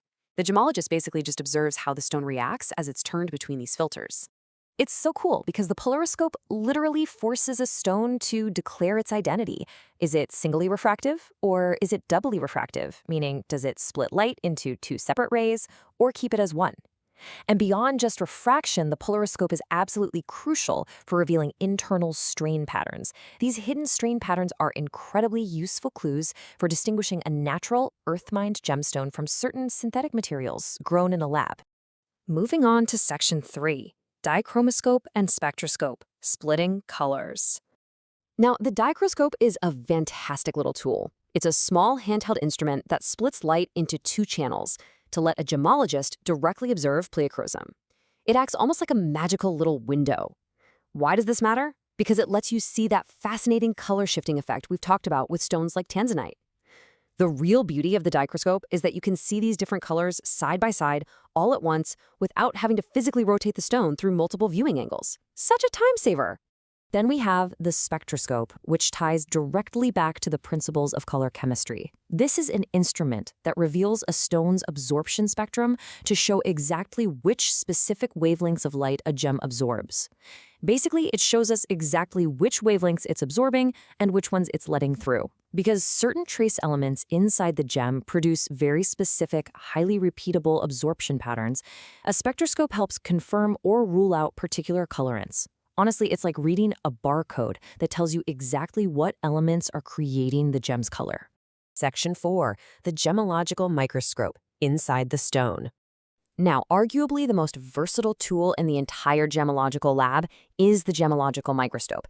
This is a versatile magnification tool used to deeply examine the internal inclusions within a gemstone. We're no longer just looking at light passing through the stone, right? We are going inside the stone itself. It takes us straight into the hidden world within the gem to look at inclusions. And as we've learned, inclusions aren't just flaws. They are the ultimate fingerprints of a gemstone. They tell a story that literally no other property can fully articulate. So what exactly can inclusions reveal? Well, looking closely through the microscope can instantly reveal a wealth of information all at once. By examining these tiny internal features, a gemologist can often determine the geographic origin, meaning exactly where in the world the stone was mined. They can also definitively tell if the stone is of natural origin or if it was grown in a lab as a synthetic. And crucially, inclusions can reveal the stone's treatment history, showing if it's been artificially enhanced. Section 5. The Layered Identification Process, building the case. Let's take a second to summarize our toolkit here. Every distinct instrument gathers a specific, isolated clue, tying directly back to those physical properties. The refractometer gives us the refractive index. The polariscope checks for single or double refraction and internal strain. The dichroscope isolates pleochroism. The spectroscope reads the absorption spectrum. And, of course, the microscope reveals those all-important inclusions. It's like a giant puzzle coming together. Because you see, professional gem identification is heavily reliant on this combined evidence. It's a layered process. The gemologist has to act like a highly skilled detective following a very strict workflow. Step 1, measure the refractive index. Step 2, test the optical character and color chemistry. Step 3, deeply examine the inclusions. And Step 4, absolutely the most important step, cross-reference all of this data. A reliable identification requires overlapping confirmation from multiple tests to absolutely guarantee what a stone is. We completely rely on this meticulous, layered process to protect the integrity of the gem trade. But that leaves us with a massive, looming question for our next step in this journey. What happens when these instruments reveal a stone has been artificially altered? What happens when this rigorous cross-referencing proves that a stone isn't entirely natural? Whether that's through intense heat treatments, fracture filling, radiation, or diffusion. Well, that is a whole new layer of complexity, and we'll definitely have to explore those deep dive treatments very soon. Welcome to The Explainer. Today, we're diving straight into the fascinating world of gemstone treatments. We're going to demystify the science and peel back the curtain on exactly what happens to those rough gems way before they ever make it into a shiny display case. So, take a look at the gems in your jewelry box right now. Are they totally natural? I mean, we all know they get cut and polished, sure. But the reality? The vast majority of colored gemstones out on the market have undergone some pretty deep structural enhancements. And honestly, that's not a bad thing at all. It's just science. Like the old saying goes, not all treatments are equal, and knowing the difference is one of the most practically useful things you'll learn. Understanding the actual mechanics behind these treatments is absolutely crucial. It empowers you as a buyer. It tells you exactly what you're holding, how to care for it properly, and ultimately why it costs what it costs. Here's our roadmap for this explainer. 1. The truth about treatments. 2. Heat as the industry standard. 3. Fracture filling. 4. Irradiation and diffusion. And 5. Disclosure. Let's get into it. Section 1. The truth about treatments. Gemstone treatments are a completely normal, scientifically established part of the trade that directly impacts a stone's durability and value. Section 2. Heat, which is the industry standard. When you picture a really high-quality ruby or sapphire, odds are you're actually picturing a heat-treated stone. It is the most common, widely accepted treatment in the trade. But what do these extreme temperatures actually do inside the gem? Well, first off, the intense heat physically dissolves specific internal inclusions. That instantly improves the stone's transparency. Second, it alters the oxidation state of the trace elements trapped inside the crystal structure. This is what brings out those vivid, highly desirable colors we all love. The absolute crucial takeaway here is that heat treatment is generally considered permanent, and it's totally stable under normal wear. Because the changes to the stone's structure are lasting, heating is considered the absolute gold standard for gemstone enhancement. You really don't have to worry about it fading over time. Moving on to Section 3, fracture filling, or hiding flaws. Now, unlike the permanence of heating, fracture filling involves structural fixes that are, well, notably less stable. Let's look at the two primary methods side by side. For emeralds, the traditional go-to is oil and resin. It's super common, but the catch is these oils can literally dry out over the years. Eventually, you're going to need to get the stone re-oiled. On the flip side, for heavily fractured rubies, dealers often use lead glass filling. They basically force molten glass into the cracks to hold the whole thing together. But, and this is a big but, this lead glass is way less durable and highly chemically sensitive. And that brings us to a really practical warning for your everyday life. Lead glass fillings can easily be damaged by common household chemicals or even by just throwing them into an ultrasonic jewelry cleaner. Seriously, if you put a lead glass-filled ruby into an ultrasonic cleaner, you run a huge risk of etching or just completely breaking down that glass filler. What looked like a totally clear ruby can instantly revert right back into a shattered-looking stone. So knowing the science directly dictates how you actually wear and clean your jewelry. Section 4, irradiation and diffusion. Okay, this is where advanced science steps in to radically alter a stone's appearance. Let's start with irradiation. This process exposes gems to controlled radiation to literally change their color. It's exactly how we get those incredibly popular, vibrant blue shades of topaz you see everywhere, as well as various colors in quartz. Now, I know the word radiation might sound a little alarming, but don't worry.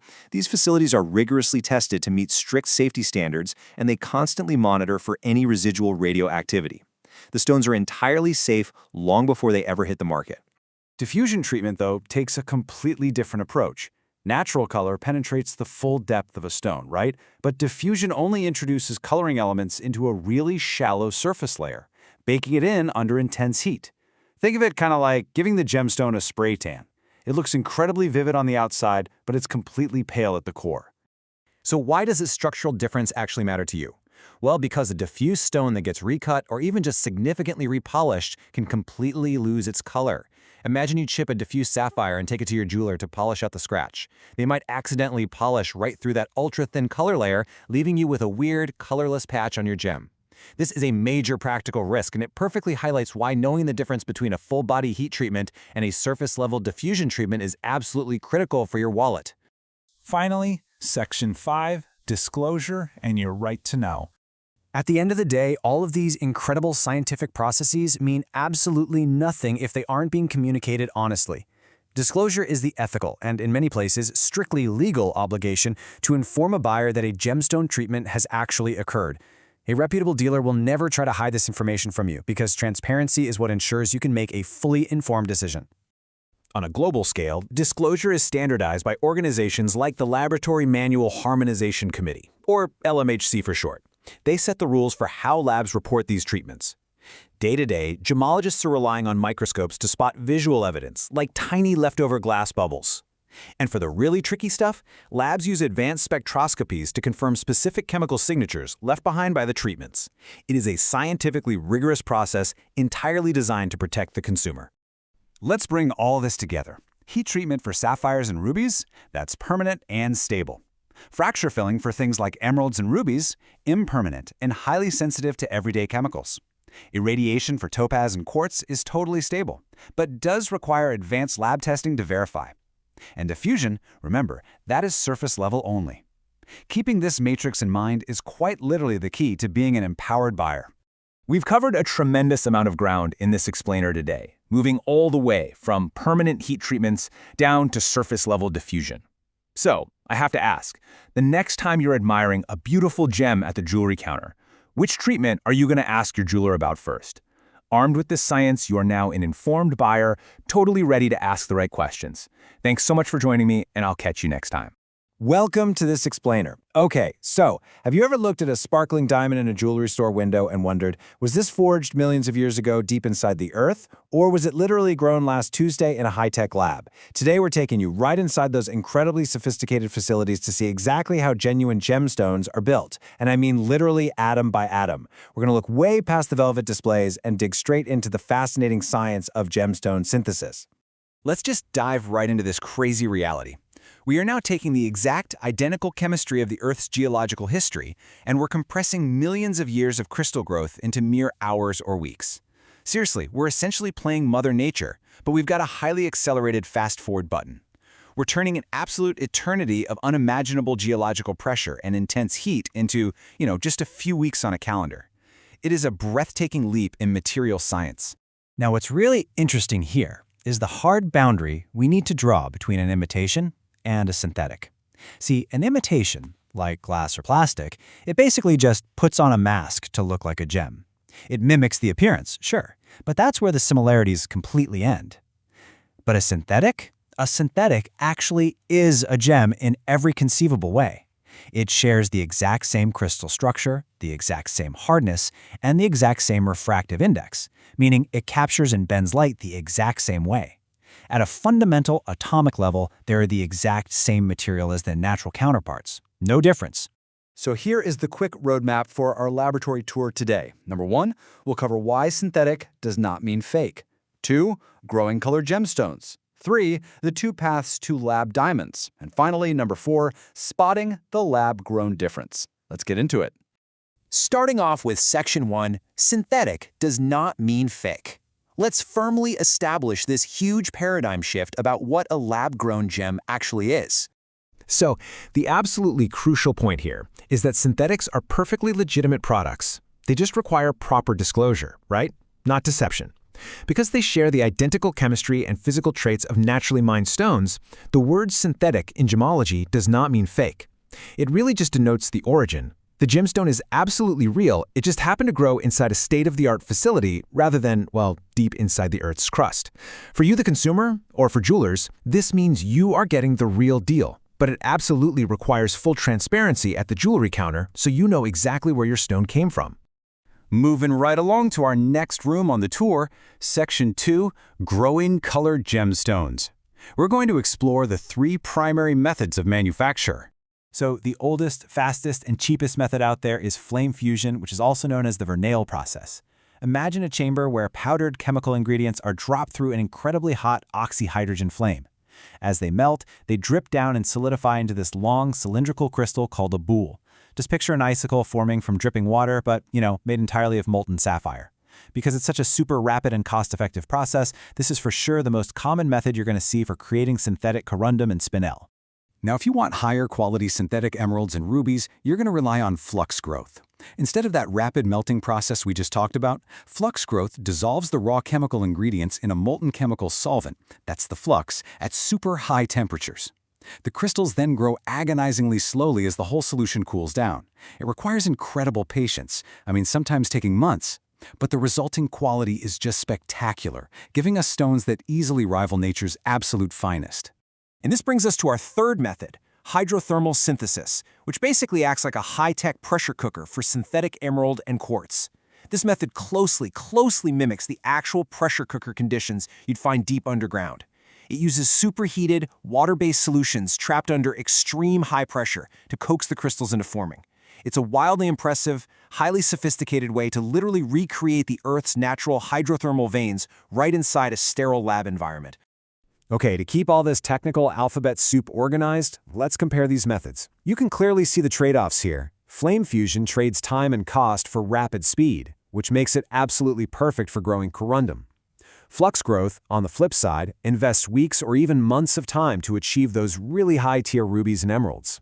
And hydrothermal synthesis leverages that extreme pressure, making it the absolute go-to for emeralds and quartz.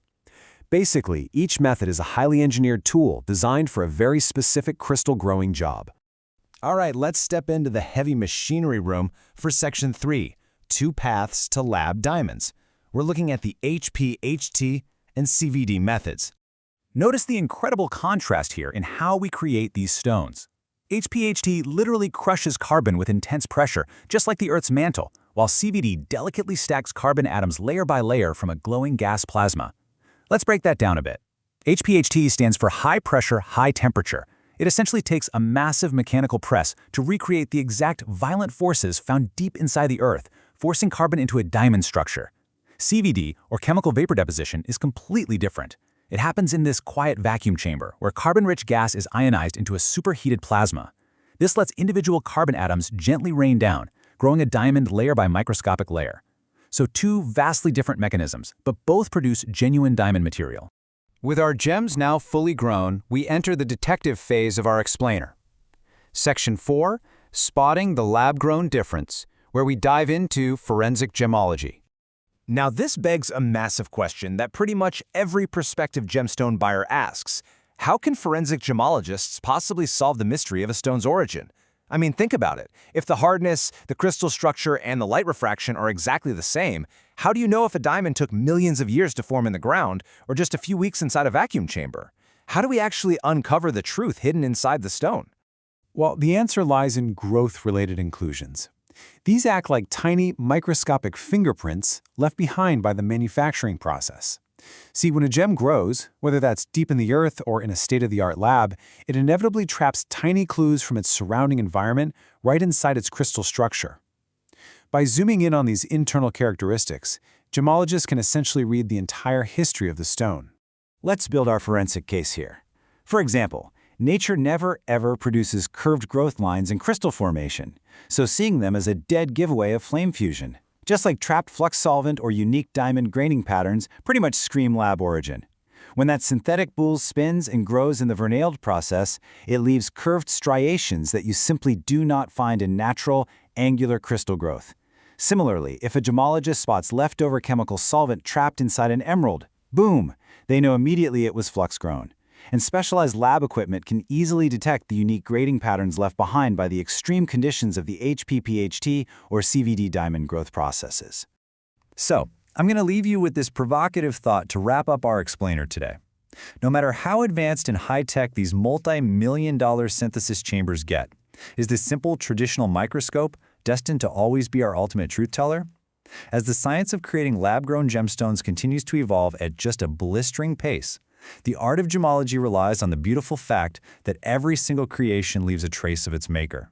Thank you so much for joining me on this deep dive into the fascinating world of synthetic gemstones. Keep questioning, keep learning, and I'll see you in the next explainer.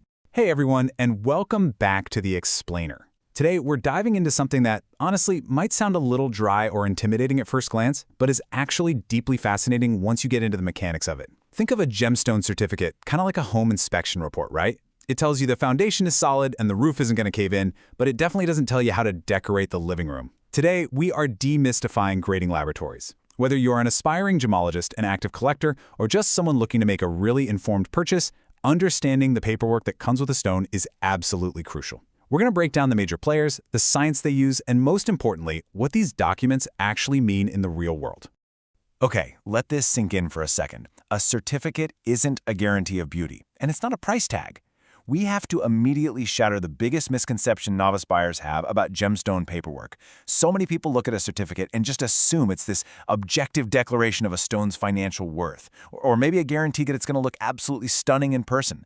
Well, it's neither. This document is a scientific record, not a financial one. And honestly, knowing exactly what it does and doesn't tell you might be the single most useful skill for anyone actually planning to buy a gem. Okay, let's dive into this. Here's our roadmap for today. First, we'll look at the great certificate myth. Next, we'll cover the diamond specialists, followed by the colored stone authorities. Then we'll tackle what happens when laboratories disagree, and finally, we'll wrap up with how to become the educated buyer. All right, part 1, the great certificate myth, expectation versus reality. Listen, if you take away literally just one thing from this entire explainer today, let it be this. A certificate is a document of measured, testable characteristics. Every single instrument used, every treatment test run, every origin call made, it all gets documented by an independent gemological laboratory. But it is incredibly important to remember what it is not. It's not a statement of value. It absolutely does not guarantee that you're getting a fair price from a dealer. It simply gives you the hard scientific data of what you are holding in your hand. So what actually are those testable characteristics? Well, the lab gives you concrete facts. They document the exact weight and the exact dimensions of the stone. They provide a formal color grade and a clarity grade. Crucially, they're performing treatment detection to see if the stone has been enhanced or altered in any way.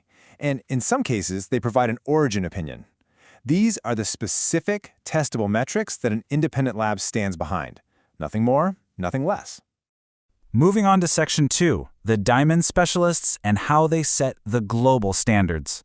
Now, you really don't need to get overwhelmed by the giant alphabet soup of acronyms out there if you just categorize these labs by their specific superpower. In the US, we've got two heavyweights. We have the GIA, which is the global standard famous for the Diamond 4Cs, and we have the AGS, which has carved out a very specific, highly respected niche in cut grade and light performance. Let's look a little closer at each of these. First up, the GIA, or Gemological Institute of America. These guys are, hands down, the most widely recognized lab globally. What's absolutely vital to understand about the GIA is that they essentially invented the language we use to talk about diamonds today. If you've ever heard of the 4Cs framework, carat, color, clarity, and cut, you are quite literally speaking the language of the GIA. While they do grade colored stones as well, their foundational legacy and their global recognition are just deeply tied to setting the standard for diamonds. And then we have the AGS, the American Gem Society. So if GIA is the broad global standard, AGS is known particularly for pushing the boundaries on cut grade analysis. They go a step further into analyzing how light actually behaves and performs inside the cut stone. For buyers, where the absolute optical precision and the light performance of a diamond's cut are the top priorities, an AGS certificate provides a highly specialized, rigorous level of detail. Okay, Part 3, Colored Stone Authorities. Let's trace these origins across the map. Let's move to a different part of the world and see how this builds out our global picture. Just as we had diamond specialists in the US, the colored stone world has its own international titans that fill the gaps left by the diamond specialists. Over in Switzerland, we have SSEF and Gemologicals, who are the ultimate authorities on colored stone origin determination. And over in Bangkok, Thailand, we have AIGS, which serves as a massive regional authority. So let's talk about the Swiss labs, SSEF, the Swiss Gemological Institute, and Gemologicals. In the colored stone market, where a gem comes from can heavily influence its historical significance and, of course, its desirability.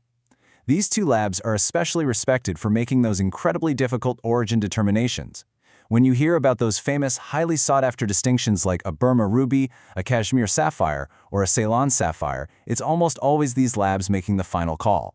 They act almost like forensic detectives, using highly specialized inclusion and trace element databases to match a stone's internal fingerprints directly back to historical mines.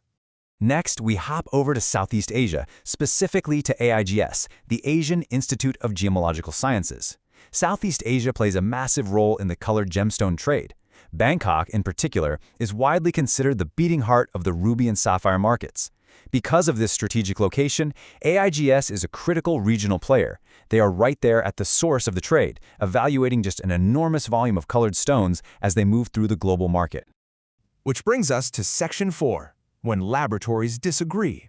Yeah, the subjective side of science. Here's a question that throws a lot of people off when they first get into this. Why do totally reputable labs sometimes disagree on where a gemstone is from? Imagine sending a beautiful, incredibly rare sapphire to two top-tier labs and getting back two completely different country origins. How is that even possible if this is supposedly hard science? Let's take a peek at the scientific process behind the paperwork to understand why this actually happens. Now, what's really interesting about this whole process is actually the middle step. So it works like this. Step 1, the lab analyzes the stone's inclusions and its trace chemistry. That's the hard, objective measurement. Step 2, they compare those findings against the lab's proprietary reference database. And then Step 3, they formulate and issue an origin opinion based on that comparison. Did you catch the key word in Step 2? Proprietary. These labs are relying entirely on their own private, unique collections of data and historical samples.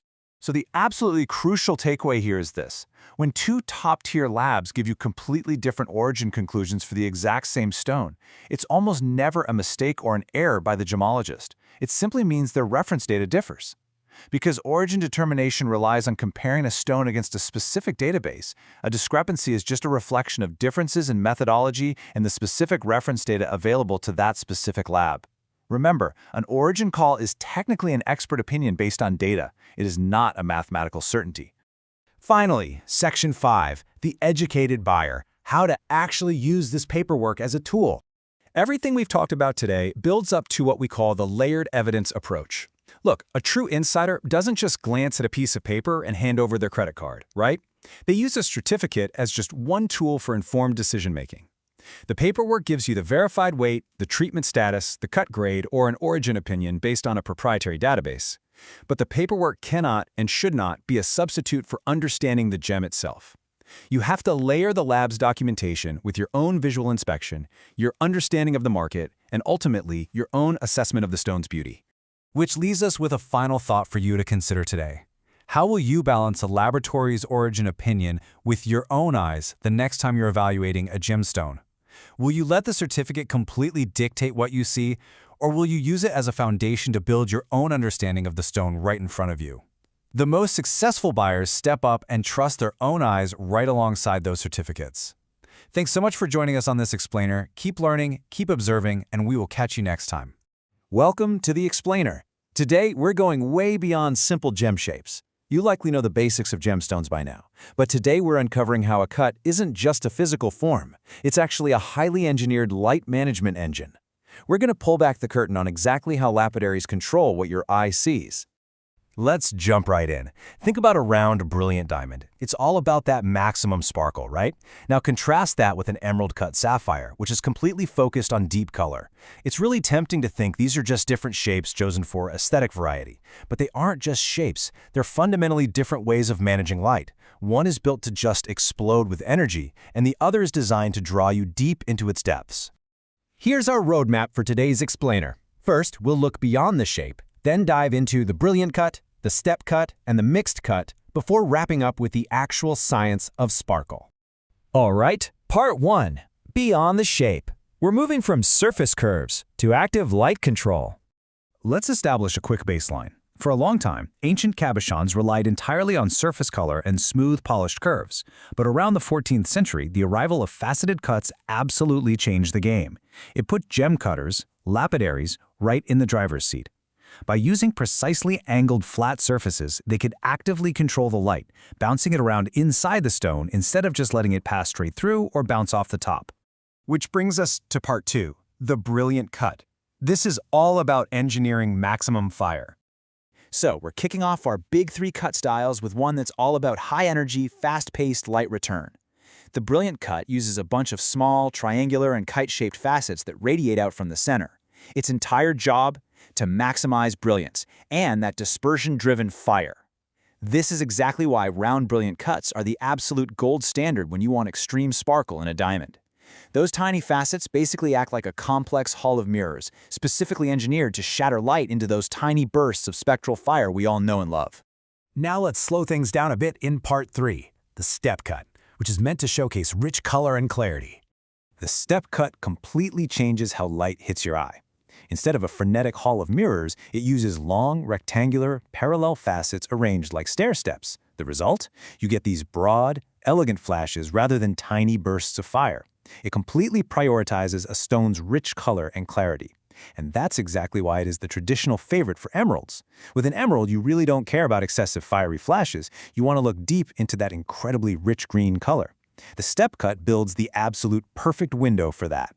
Next up, part 4. The mixed cut, finding that just right balance.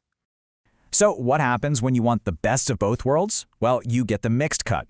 This style combines a brilliant style crown, which is the upper portion of the gem, with a step cut pavilion on the bottom. It's a hybrid approach that perfectly marries the top-down fire of a brilliant cut with the color-enhancing depth of a step cut. We see this all the time in cushion and radiant cuts. It is literally the ultimate compromise for when you want brilliant sparkle, but absolutely need to show off the gem's native hue at the same time. Just to quickly synthesize what we've covered so far. Small, radiating facets maximize fire for diamonds. Long, parallel facets showcase deep color for emeralds. And combining the two gives you a balance for cushion and radiant cuts. Definitely lock this in, because we're about to throw a bit of a physics curveball your way. All right, part 5, the science of sparkle. We're diving into the actual physics of light management. Just when you think you've got these cuts all figured out visually, we have to peel back that final layer of the onion to look at the underlying physics. So, I've got a puzzle for you. Can you cut a sapphire exactly like a diamond? Think about it. If the brilliant cut is scientifically proven to be the best for sparkle, why wouldn't a master cutter just copy and paste a diamond's blueprint directly onto a sapphire or an amethyst to make it sparkle exactly the same way? Well, the answer is a definitive no. Great cutting is always material specific. A cutting plan optimized for a diamond simply will not produce the same light performance on a stone with a lower refractive index. You literally cannot just copy the blueprint. The cutting angles have to be mathematically tailored to the specific material to manage the light properly. If you try to use a diamond's angles on a sapphire, the light just doesn't behave the same way because the physical material itself bends light totally differently. And this brings us to the core science here, the critical angle. This is the precise angle required for total internal reflection, and it's calculated relative to a specific stone's refractive index. The absolute crucial takeaway is that a high refractive index diamond and a lower index colored stone have completely different critical angles. If a master cutter gets this wrong, if they ignore the critical angle of the specific gem they're working with, the light just leaks straight out the bottom instead of bouncing back up to your eye. All that potential brilliance and frankly all that value is just lost to bad math. As we wrap up this explainer, I want to leave you with one final provocative thought. If you discovered a brand new gemstone tomorrow, how would you cut it to reveal its hidden light? You couldn't just pick a shape because it looks cool. You would have to perfectly match the light performance, whether you're chasing the fire of a brilliant cut, the deep windows of a step cut, or the balance of a mixed cut, to the unique optical properties and the critical angle of that completely unknown material. It really makes you appreciate the incredible physics and engineering sitting on your finger or around your neck, doesn't it? Thanks for joining me for this explainer. Keep analyzing those cuts, and I'll catch you next time. Welcome. I am absolutely thrilled to have you here for this explainer today because we're embarking on this really fascinating macro to micro journey. We're going to look at exactly how colorful minerals, literally just pulled straight from the dirt, transformed into the world's most prestigious luxury items. You know, we often look at a beautiful ruby or a sapphire in a museum today, and we just admire its sparkle. But the history of how these stones moved across the globe and shaped entire economies, it is absolutely captivating. So get comfortable, focus in, and let's start uncovering the incredible history of gemstones. So I want to hook you right away with this really fundamental question. How does a stone actually travel from a mine in one country to a crown on a completely different continent? Seriously, think about that for a second. Long before modern shipping, before cargo planes, and definitely before digital tracking, these incredibly valuable pieces of the Earth were moving thousands of miles across some seriously treacherous terrain. It's honestly one of the oldest and most daring trade stories in human history, creating this massive global network of movement and immense prestige. Okay, let's dive right into Section 1, the Ancient Gem Highway. To really grasp this history, we have to imagine the vast overland and maritime networks connecting South and Southeast Asia, the Middle East, and Europe. Now, this wasn't just some single dirt road, right? It was a complex, thriving web of human connection and commerce navigated by people who totally recognized the immense worth of what they were carrying. And what's really interesting here is the profound, deep-seated reverence these early civilizations had for these stones. Just consider this ancient Sanskrit term for the ruby, Ratnaraj. It literally translates to the king of precious stones. That tells us that even thousands of years ago, a ruby wasn't just viewed as a pretty shiny rock. It was royalty. It commanded a deep cultural respect that actually drove people to trade it across vast and incredibly dangerous distances. Gem history is constantly intertwined with the broader story of historic trade routes, mostly because gems rarely traveled alone. They moved alongside the world's most coveted luxury goods. So traders were moving silk and spices, sure, but they were also carrying Ceylon sapphires from what is historically known as Sri Lanka, and Burmese rubies, bringing them deep into South Asian and Chinese markets, and eventually all the way over to Europe.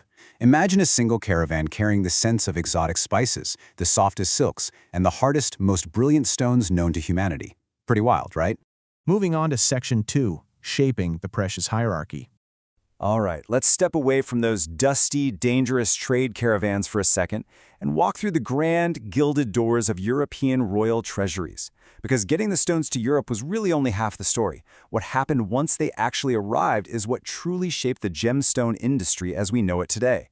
The absolutely crucial point here comes down to intrinsic value versus perceived value. Intrinsic value is simply the geological properties of the stone. You know, its hardness, its mineral makeup. But perceived value, well, that is a whole different ballgame. Royal collections played an outsized role in shaping which stones the world considered the most desirable.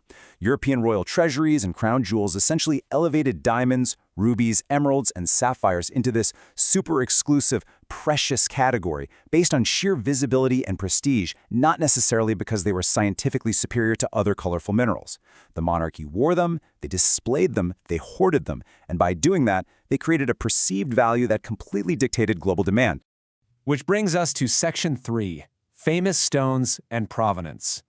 Now that we've looked at the macro view of those royal collections, let's zoom in on the micro and explore the highly specific history of a single world-famous stone. Let's map out the journey of the Hope Diamond. From its origins and early trade out of the mines in the 17th century, we can trace it directly to European royal ownership in the 18th. Then, moving into the 20th century, it has a modern, highly documented auction history before finally finding its present-day home, securely housed at the Smithsonian for the public to see. This journey represents a meticulously well-documented modern ownership history. But, as you probably already know, the Hope Diamond is famous for a whole lot more than just its receipts. And that leads us perfectly into Section 4, Documented Fact versus Legend.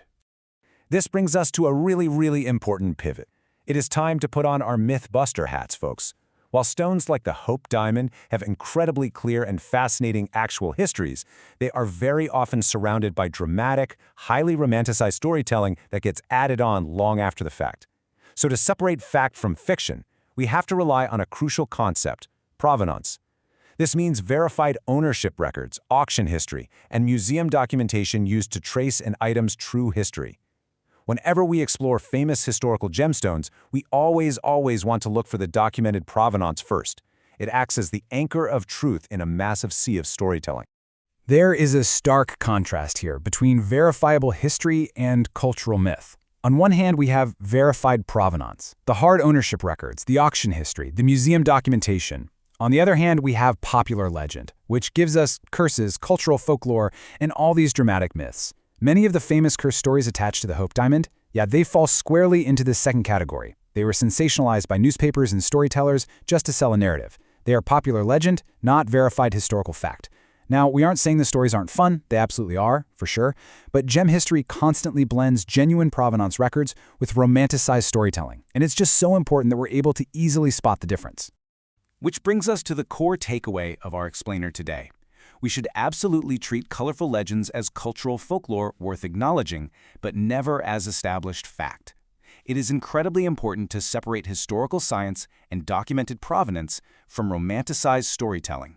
The true history of how these stones traveled the ancient gem highway and ended up in royal courts is magnificent enough on its own, honestly. It doesn't need a fictional curse to be deeply fascinating. So I want to leave you with this final, somewhat provocative thought. Are the cultural beliefs we attach to gemstones actually more powerful than their documented history? I mean, even knowing the verified provenance of these stones, human beings still naturally gravitate toward the folklore. Why is that? It bridges this fascinating gap between historical fact and cultural belief. And it perfectly sets the stage for where our curiosity is going to take us next as we start looking into birthstones and zodiac lore. Thank you so much for joining me for this explainer. I really hope you found this structured journey through gemstone history as captivating as I do. Keep asking questions, always keep looking for the provenance, and I will see you next time. Welcome to the explainer. You know, usually we spend our time digging deep into the hard, measurable science of the world around us. But today we're making a fascinating pivot. We are stepping away from the strict confines of chemistry and physics and jumping right into the vibrant, colorful world of human culture. We're going to unpack the surprisingly complex history of birthstones and zodiac gemstones. There's a saying that perfectly captures the whole vibe of what we're doing today.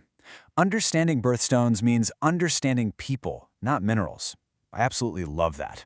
Seriously, when we discuss gemstones, we're usually deep in the weeds of trace elements and light refraction. But today is entirely about us. It's the story of how human beings have assigned meaning and magic to beautiful rocks throughout history. Now, before we really get going, let's dive into this and clearly establish the difference between what we know through science and what we practice through tradition. On one hand, we've got measurable science. Those are the established facts, things like crystal systems, refractive index, trace element chemistry. But on the other hand, we have cultural tradition. That's your birthstones, your zodiac associations, and healing beliefs. These are not measurable science. They are rich, historical human traditions, and that is exactly what we're going to explore right now. Section 1. The origins of modern birthstones. Okay, so the history of month-to-gem associations is this long, sprawling timeline. Way back in ancient times, the roots of this tradition actually began with religious texts. Think of the biblical breastplate of Aaron, which featured 12 distinct gemstones to represent the 12 tribes of Israel. Now, over the centuries, this evolved into various regional and folk traditions, where different cultures just assigned gems based on their own unique beliefs. It was a highly inconsistent history, honestly, kind of all over the place. That is, until the early 20th century, when everything was finally consolidated into the standardized list we use today. And this is the real aha moment. It reveals just how shockingly recent our supposedly ancient birthstone calendar actually is. The modern Western list, literally the exact one you check when you're buying a birthday gift for someone, wasn't handed down perfectly intact from antiquity. No way. It was actually standardized in 1912 by the National Association of Jewelers, mostly just to clear up commercial confusion. So our definitive historical list, it's barely over a century old. All right, moving on to Section 2, Historical and Zodiac Variations. When you compare older traditions against the modern list, the contrast is just striking. Historically, consistency was practically non-existent. It's like a giant puzzle where the pieces kept changing shapes. One ancient culture might consider a specific red stone to be the absolute ultimate symbol for a certain time of year, right? While a neighboring region might favor a blue stone for that exact same time frame. It wasn't until the modern era that these wildly varied folk beliefs were brought into a single unified framework. And when we bring astrology into the mix, we see a similarly chaotic pattern. Over the millennia, totally different cultures have linked specific gems to zodiac signs, but these associations shifted constantly. The gem meant to represent a Leo or a Taurus in one century could be completely different from the gem assigned by a different culture just a few generations later. It spread and changed like wildfire across different geographies. Section 3. Metaphysical Claims and Meaning. We gotta address the elephant in the room here, and we want to be very direct while remaining entirely respectful. Claims that a particular gemstone provides physical healing properties, emotional benefits, or, guaranteed financial returns, those are simply not supported by scientific evidence. As an explainer of the facts, we treat those claims strictly as cultural or commercial traditions. They are a deeply rich part of marketing and folklore, for sure, but they are clearly separate from the measurable physical facts of gemology. But the crucial point is this. Just because it isn't hard science doesn't mean it isn't valuable. Understanding these traditions is genuinely important. It gives us this beautiful, personalized context for jewelry design and gift-giving. And more importantly, it deeply enhances our cultural literacy. It shows us how our ancestors viewed the world around them. By separating the belief from the chemical fact, we can actually appreciate these stones as representations of a deeply meaningful human tradition. Which brings us to our core takeaway. These beliefs are meaningful tradition, not scientific fact. And the best part? We don't have to choose between science and culture. We can respectfully appreciate both. We can measure the refractive index of a gem in a lab while simultaneously marveling at the centuries of folklore that make that exact same stone a vital part of human connection. So what does this all mean for you? Well, it leaves us with a fun, personalized mystery to solve. Based on this constantly shifting history, I want to leave you with a question. What was your birthstone 500 years ago? I challenge you to do a little digging. Look into how the gem associated with your birth months changed across different historical eras or cultures. You might be completely shocked by what you find. Thank you so much for exploring the rich history behind these traditions with me today. Keep learning, keep questioning, and I'll see you in the next Explainer. Welcome back to the Explainer. So today we're actually making a pretty major pivot. We're stepping away from the geological science of gemstones for a bit to focus entirely on the human element of the trade. Because frankly, this is an economic and ethical conversation the modern jewelry industry simply cannot avoid anymore. And it brings up this absolutely crucial question for anyone who appreciates fine jewelry. Where do your gems actually come from? And I don't mean geographically, right? I mean economically and ethically. Every single stone you see sparkling in a jewelry case has passed through so many human hands before arriving there. We're talking about the miners who pull it from the earth, the cutters who shape it, and the traders who ship it across the globe. This massive chain of human contact raises some really heavy ethical questions that the industry is finally having to face head-on. So, here is our roadmap for today. Number 1, the human costs of gems. Number 2, the Kimberley process. 3, artisanal and small-scale mining. 4, modern traceability tech. And finally, number 5, the evolving ethics in gemstones. Let's just jump right in. Okay, part 1, the human cost of gems, recognizing the hands behind the stones.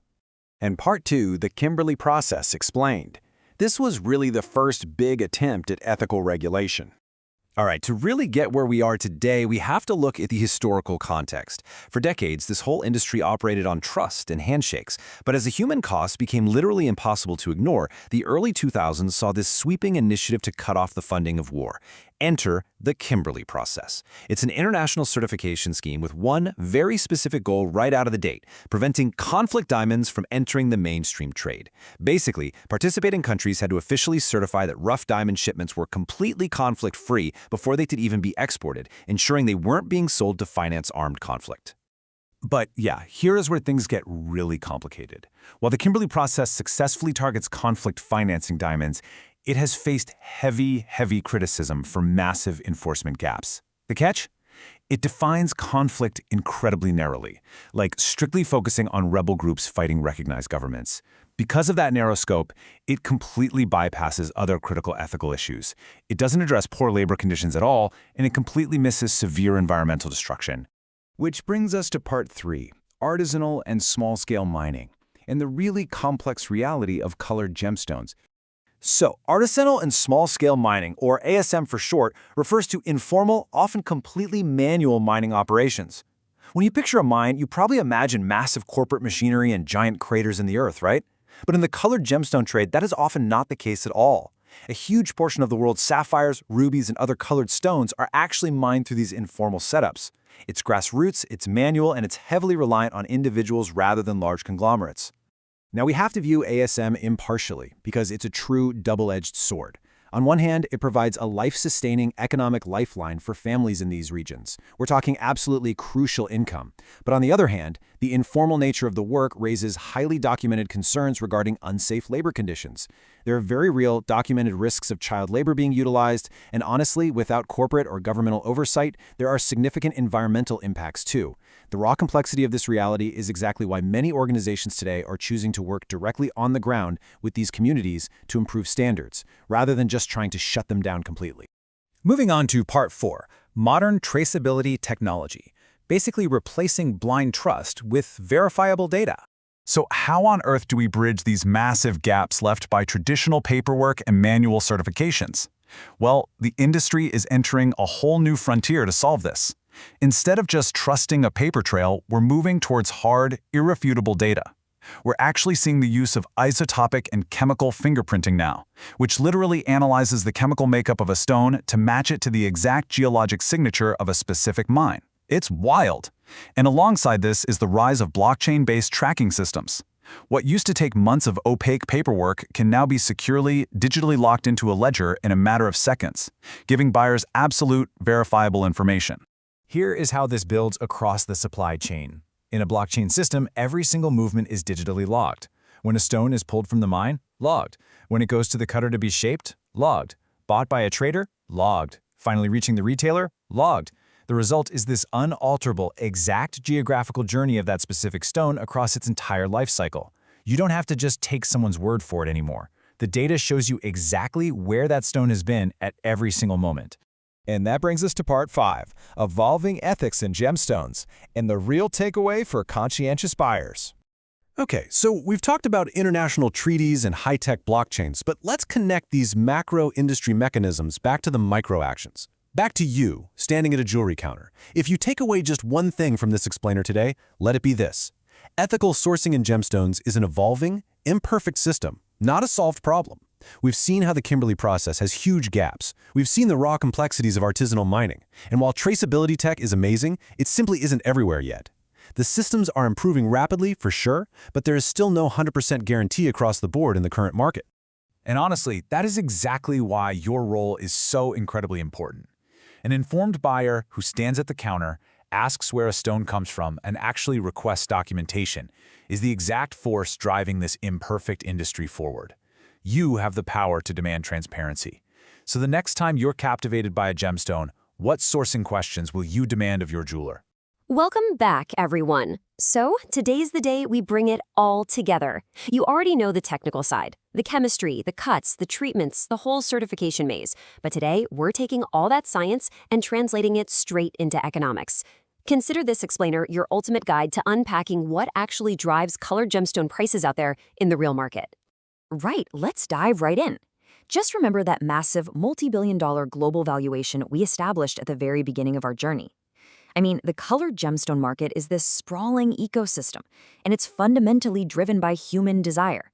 But how do we get from that massive global scale down to the specific price tag on a single individual stone?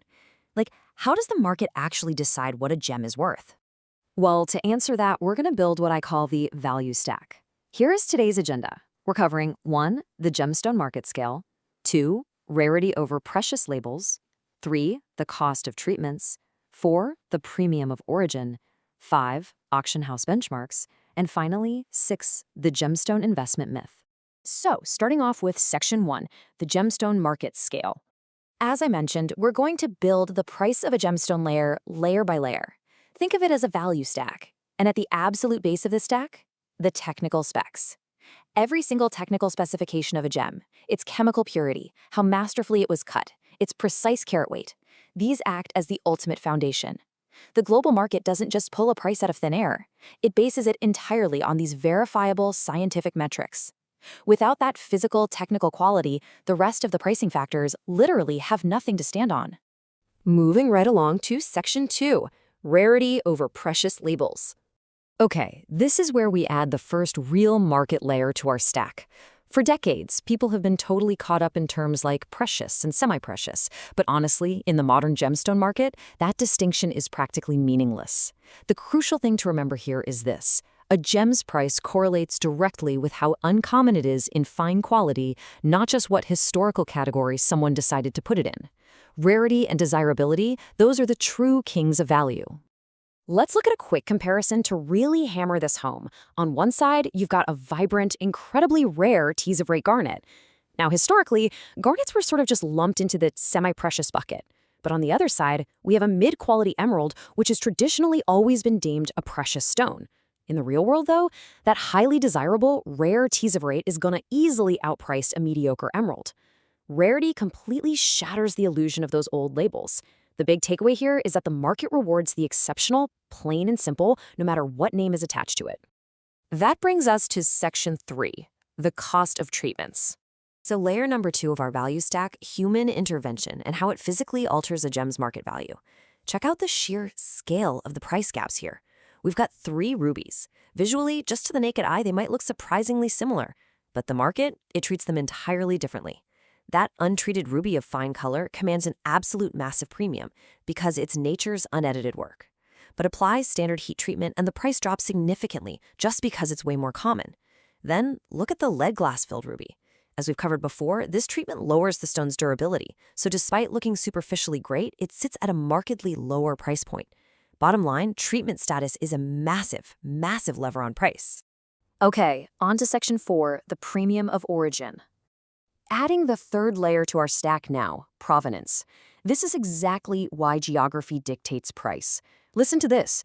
You can have 2 stones that are chemically identical, visually identical, and entirely untreated, yet one of them might cost astronomically more than the other. Why? Origin. When elite origins, like a Kashmir sapphire mined from a tiny depleted Himalayan deposit or a historic Burma ruby, when those are officially lab verified, they add a huge, sometimes exponential premium to the stone. The market is happily paying for the historical reputation, the romance, and that incredibly rare depleted supply. No lab certificate, no premium. But with it, the value absolutely skyrockets. Let's transition to Section 5, auction house benchmarks. Now we're shifting our focus from the physical stone itself over to the high-stakes macroeconomic environments where the most elite stones are sold. Major auction houses actually play a pretty fascinating role in the gem trade. They periodically sell these exceptional, often historical colored gemstones, and when that gavel drops, they create what's known as a market benchmark. These are highly visible, documented price ceilings for the entire trade. They basically show us the absolute maximum willingness to pay when rarity, lack of treatment, and elite origin all align perfectly. But we have to be incredibly careful here.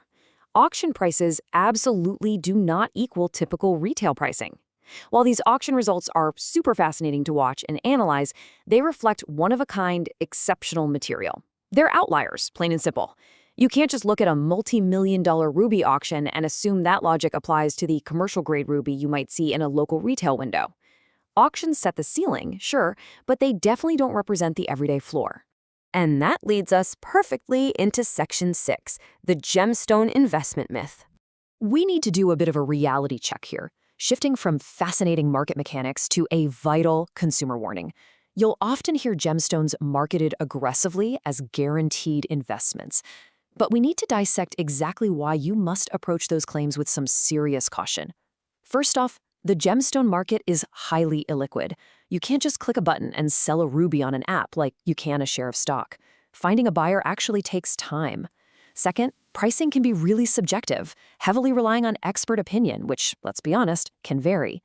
And third, and this is a big one, just because an exceptional, one-of-a-kind stone appreciated at an auction house, that absolutely does not guarantee future returns for any particular retail purchase. Just to be crystal clear, this explainer is not offering financial advice. Anyone considering a significant gemstone purchase really must approach it as an illiquid asset, not some guaranteed financial return. Buy it because you love it. Buy it because you appreciate its rarity. But for sure, do your homework and understand the real mechanics of the market before treating a gemstone like a savings account. So, we've built the value stack. We've seen exactly how technical specs, extreme rarity, the absence of treatments, and the romance of lab-verified origins all combine to dictate price in the market.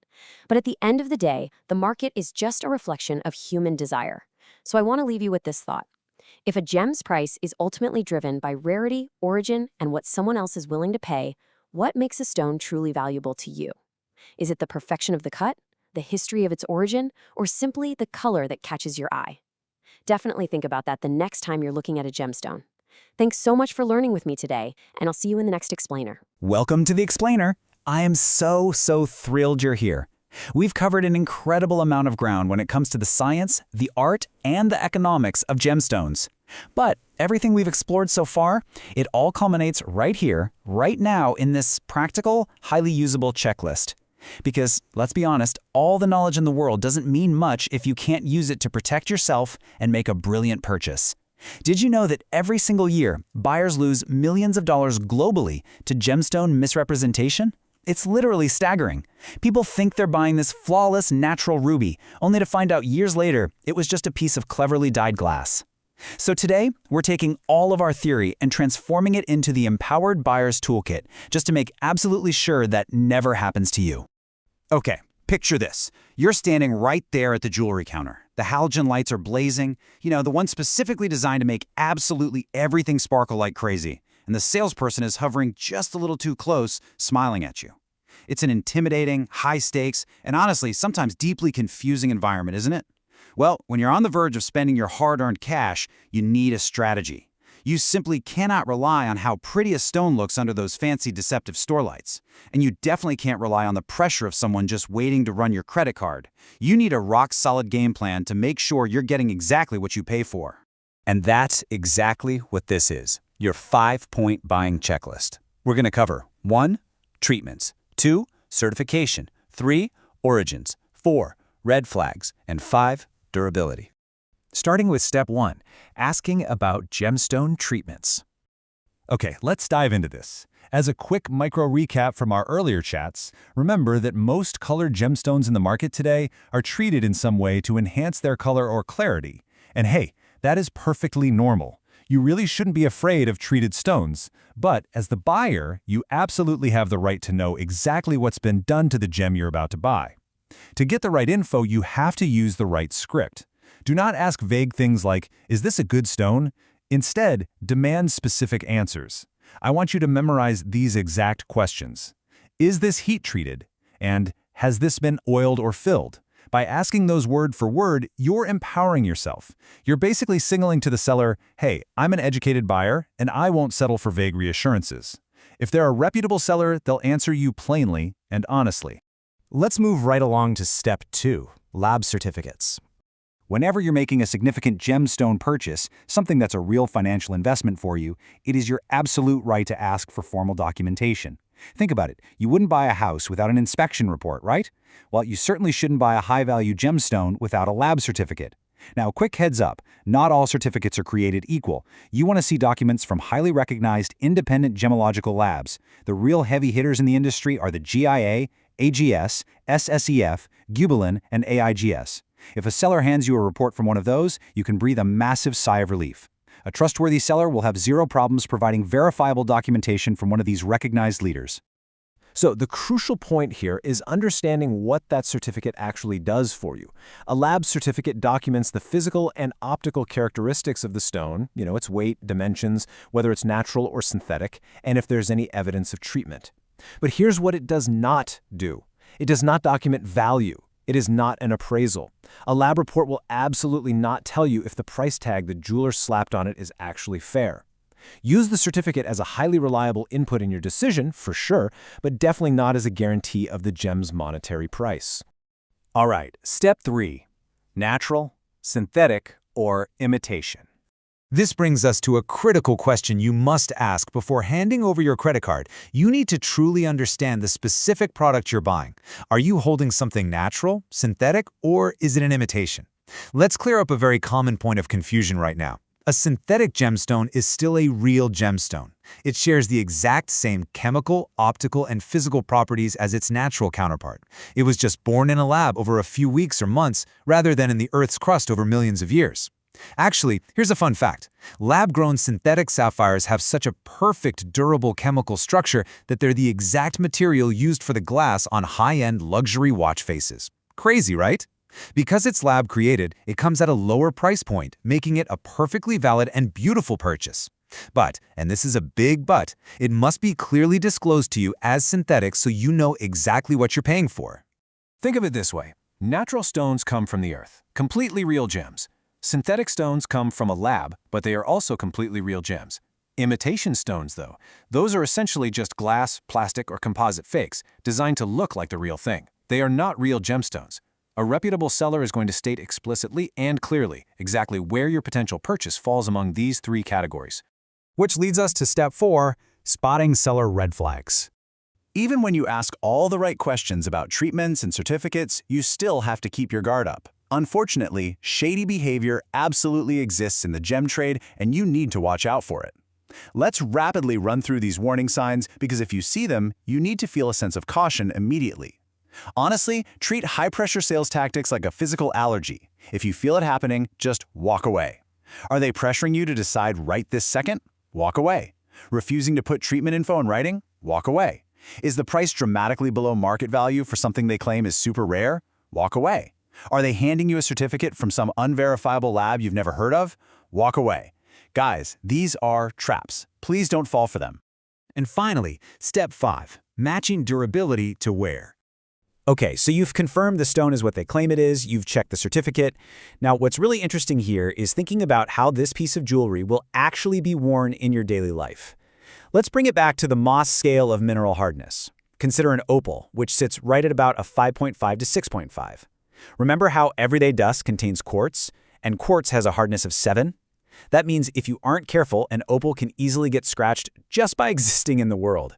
Imagine the absolute heartbreak of buying a phenomenally expensive, soft gemstone like an emerald or an opal, only to permanently scratch it just by accidentally brushing your hand against a dusty wooden table.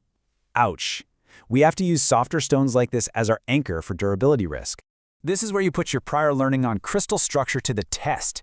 You have to weigh the serious danger of putting a soft stone in a high-impact setting, like an everyday engagement ring that is constantly banging against car steering wheels, door frames, metal shopping carts, versus a low-impact setting like earrings or a pendant that sit gracefully and safely on your neck or ears. A delicate stone in a heavy-wear ring is just a guaranteed recipe for heartbreak. Make absolutely sure the gem's durability matches what you're actually going to use it for. So, let's tie it all together. The core philosophy of this explainer is super simple. Buying safely isn't about you needing to become a professional, highly trained gemologist overnight. That's impossible. But what is totally possible is executing this exact sequence. 1. Ask the right, specific questions. 2. Truly understand the answers they give you. And 3. Back it all up with verifiable resources like independent lab certificates. You are now officially equipped with the ultimate buyer's toolkit. You've got the knowledge, the script, and the strategy to navigate any jewelry counter with absolute confidence. So I'm going to leave you with a challenge to think about. When you step up to that bright, shiny jewelry case next time, which of these 5 questions is going to be your very first line of defense? Use this toolkit, trust your knowledge, and go out there and find something truly spectacular. Welcome back to The Explainer. Today, we're totally flipping the script on how we look at jewelry. We're going to shift our understanding from the purely aesthetic, that initial, oh, that's pretty reaction, to highly practical, applied gemology. By the end of this, you're going to be looking at rings and necklaces with the eyes of a structural engineer. Here's a quick roadmap of where we're headed. We'll start with the broken gemstone problem. Examine prong, bezel, pave, and channel sittings. Dive into cleavage, hardness, and treatments, and wrap up by matching design to lifestyle. Let's get right into it. Section 1. The broken gemstone problem. Imagine looking down at a really expensive, deeply meaningful ring, and you see the center stone is severely chipped, or even worse, it's completely gone. Your stomach drops, right? You're probably thinking, why do beautiful stones break? We naturally want to blame the stone and assume we just bought a bad gem, but honestly, that's rarely the real culprit. Listen to this insight from our source material. A stunning gemstone can still end up cracked, chipped, or loose within a year, not because the stone was low quality, but because it was set incorrectly for how it was actually going to be worn. That right there is the absolute core of our explainer today. A gorgeous stone in a bad setting is a highly preventable disaster. The design choices surrounding the gem matter just as much as the gem itself. Section 2. The prong setting. So a prong setting holds a stone in place using little metal claws. The whole goal here is light. By minimizing the metal touching the gem, you place it on this beautiful elevated pedestal. You are absolutely maximizing light exposure and brilliance. But there is a massive catch. This design creates extremely high surface exposure. You're leaving the edges and sides completely vulnerable to impacts and pieces you wear every single day. Because of that vulnerability, prong settings are really only ideal for the hardest stones out there. We're talking diamonds and sapphires, which sit right at the top of the Mohs hardness scale at a 9 or 10. Fun fact, diamonds are so incredibly hard, they can only be scratched by other diamonds. They can handle that extra exposure. But put a soft or brittle stone in a daily wear prong setting, you're essentially creating a ticking time bomb for a catastrophic chip. Section 3. The bezel setting. Now, the bezel setting is pretty much the polar opposite of the prong. This setting completely surrounds the stone's edge in a continuous band of metal. Think of it like a tiny protective fortress wall built all the way around the perimeter. It's intentionally designed to offer the absolute maximum physical protection against the bumps and scrapes of daily life. So who actually needs to live inside this protective fortress? Softer stones. Delicate natural beauties like opals or emeralds desperately need this kind of thoughtful, durable protection. Take a delicate opal and put it in a prong setting, and it's in constant danger. But sink it into a bezel, and suddenly you have a piece you can wear with total confidence, even if you have a super active lifestyle. It really comes down to a structural trade-off. With a prong setting, you maximize brilliance and light, but you sacrifice physical protection because of that high surface exposure. With a bezel setting, you get maximum physical security by fully encasing the edge, which is perfect for softer stones, but you trade away some of that side profile light. It's an ongoing balancing act between aesthetics and security. Section 4. Pave and channel settings. Instead of one giant rock taking center stage, pave and channel settings use lots of small stones. In pave, tiny gems are set super close together, almost like cobblestones paving a street in pure sparkle. In a channel setting, they're nestled safely side by side inside a continuous metal track. You'll usually see these techniques used for accent diamonds or sapphires. The big takeaway here is that these settings are the ultimate team players. They offer dual benefits. Visually, they distribute sparkle across the entire piece.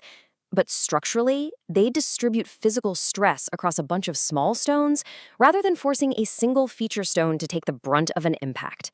They share the visual load, and they definitely share the physical load.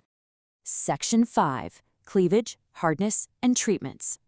But you know, hardness isn't everything. We also have to talk about cleavage planes. This is a directional weakness right inside the stone's crystal structure. Think of it like chopping wood. If you strike with the grain, it splits effortlessly. So even a really hard stone can easily split if it gets hit at exactly the wrong angle. And crazily enough, this can happen even if the stone is in a highly protective setting. A good designer has to factor this hidden weakness in to avoid total heartbreak. And we can't forget about human intervention. Gem treatments matter a ton. Take a lead glass-filled ruby, for instance. Because it's been chemically treated and filled to look better, it's structurally way more vulnerable than a raw, untreated ruby. Knowing that changes everything. The designer literally has to use a much gentler setting and highly protective choices just to keep that specific stone safe. Pulling this all together, if you want a prong setting, your protection level is pretty low, so you absolutely must pair it with high-hardness gems like diamonds or sapphires. If you step down to softer stones like opals or emeralds, you really have to step up to the maximum protection of a bezel setting. And for small accent stones, pavé or channel settings give you nicely distributed protection. Section 6. Matching Design to Lifestyle. If you take anything away today, let it be this. Thoughtful jewelry design isn't just aesthetic, it is applied gemology. Nailing this delicate balance between a stone's physical traits and its metal architecture is literally the difference between a piece that stays flawless for generations and one that needs an expensive, heartbreaking repair in its very first year. To make sure you're getting that generational piece, just walk through this quick 3-step process. Step 1, identify the gem's hardness and cleavage. Know exactly what you're buying. Step 2, honestly assess the wearer's lifestyle. Are they working with their hands? Is it daily wear or just for special occasions? And step 3, use those answers to choose the appropriate setting type. So the next time you're staring into a glowing display case, look past the shine and really study the architecture. Because ultimately, the question isn't just which setting is prettiest. The real question is, which setting will your lifestyle demand? Will your next jewelry purchase be a lifetime legacy or a ticking time bomb waiting to shatter? Thanks for hanging out with me for this explainer, and I'll see you on the next one. Hey everyone, and welcome to the Explainer. Today, we're diving into something I'm super passionate about, mastering the practical science of gemstone care. You know, it's kind of crazy when you think about it. It literally takes the Earth millions of years to form a gem under unimaginable pressure, right?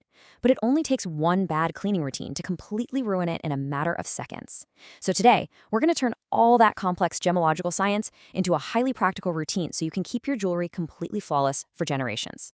But first, I want to start by shattering a pretty massive myth.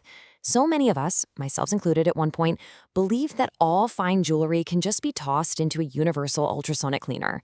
I mean, we see them being used by professional jewelers all the time, we buy the consumer versions for our homes, and we just naturally assume that high-tech automatically means safe. But the shocking truth?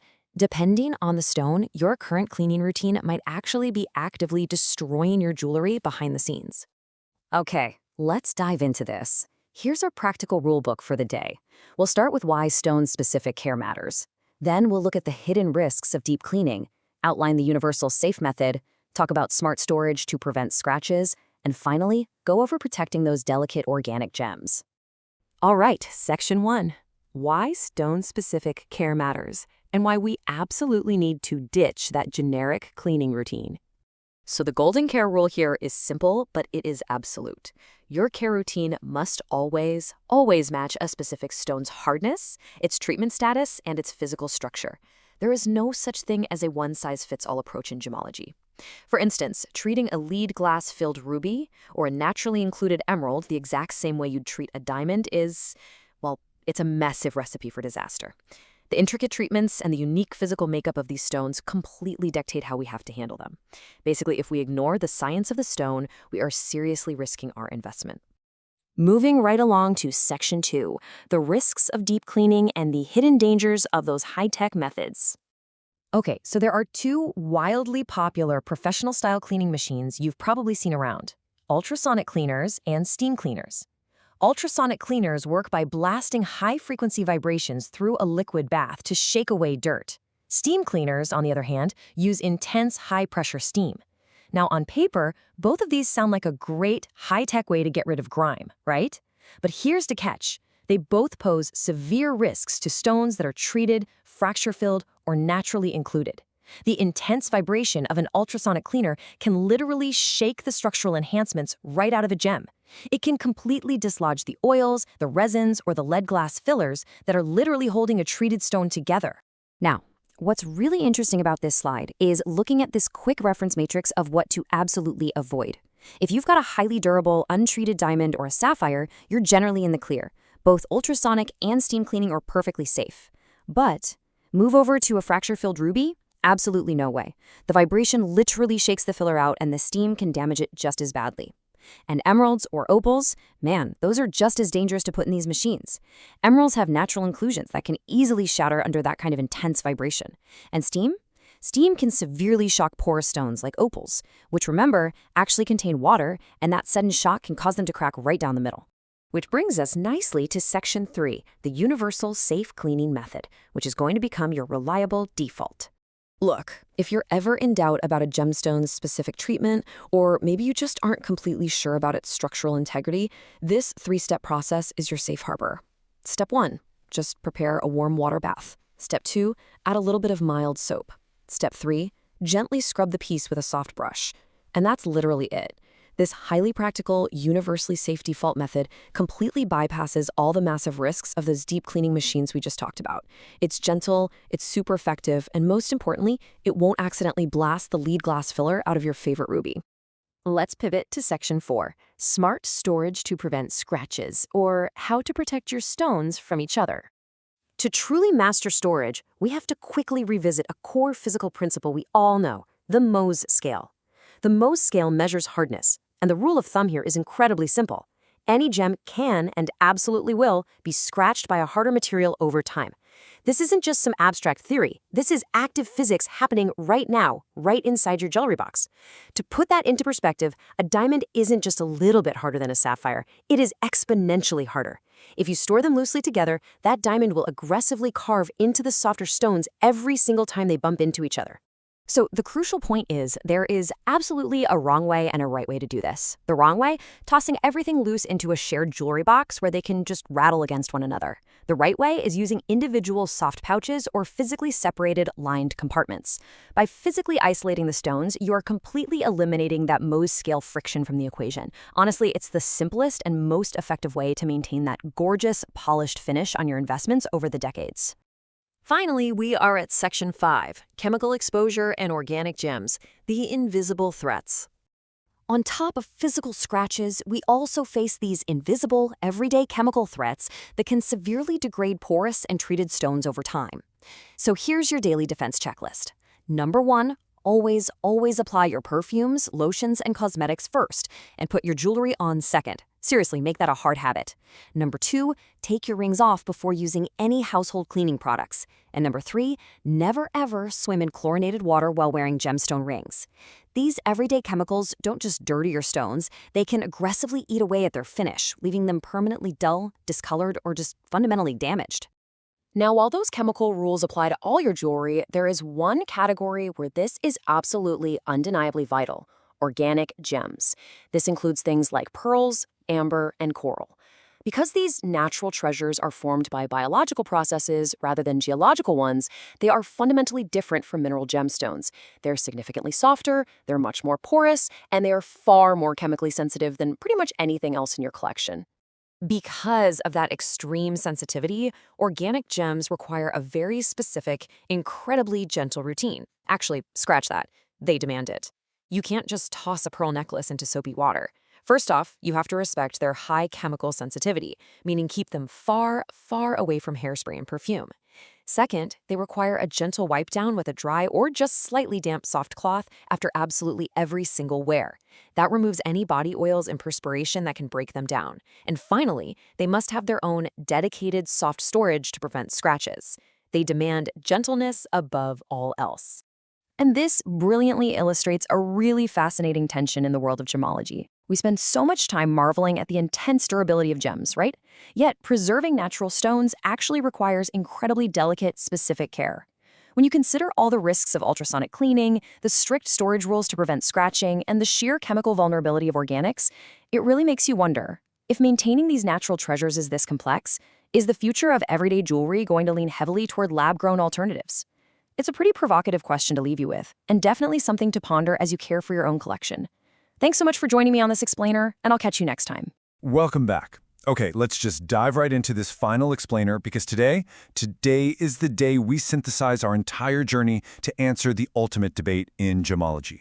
Over the course of our previous modules, we've looked at everything from microscopic crystal structures to massive global market economics, and right now we are bringing it all together to reach a final verdict on natural versus lab-grown gemstones. Think back 20 modules ago. We ended our very first lesson with the total unsolved mystery about a flawless lab-created ruby. Well, today, you are finally equipped to actually reason through it like a pro. We asked a fundamental question back then that basically challenges everyone, from your casual weekend jewelry buyer to a master gemologist. And that question is a stone's true value found in its massive geological history buried deep within the earth? Or is it found in the aesthetic engineered perfection we can now just create in a modern laboratory?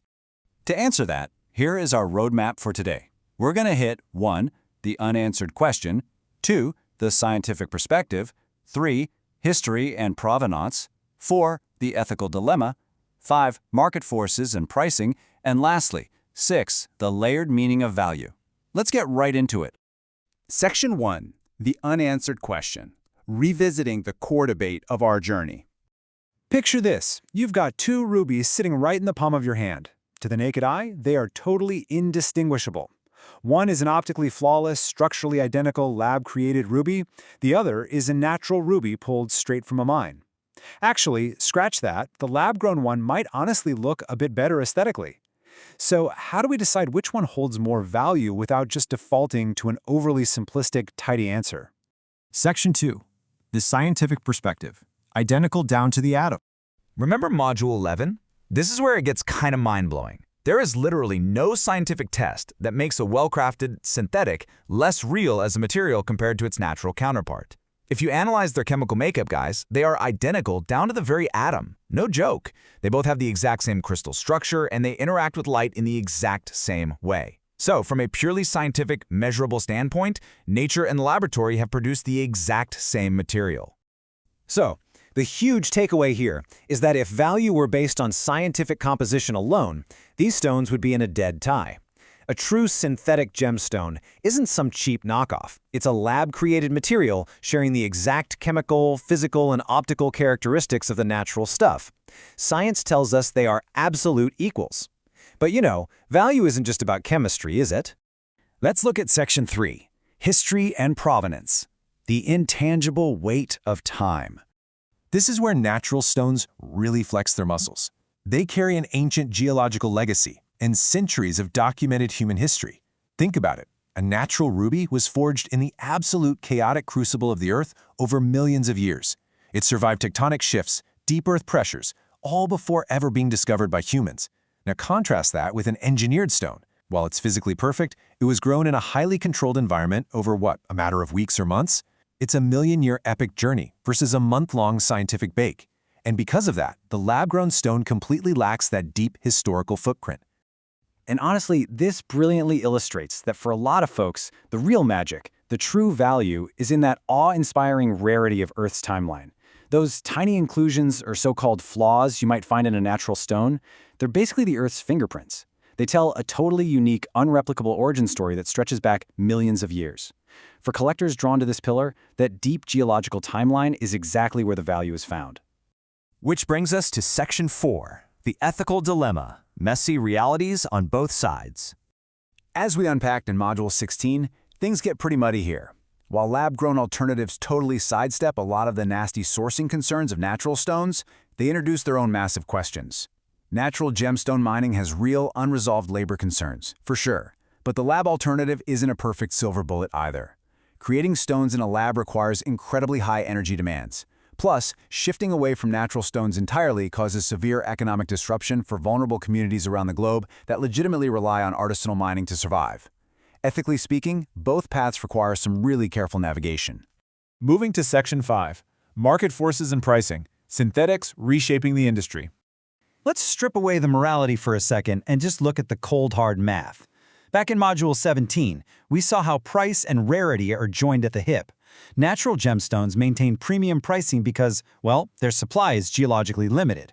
On the flip side, lab-grown synthetics have a super low rarity factor because their production is infinitely scalable. Just build another lab.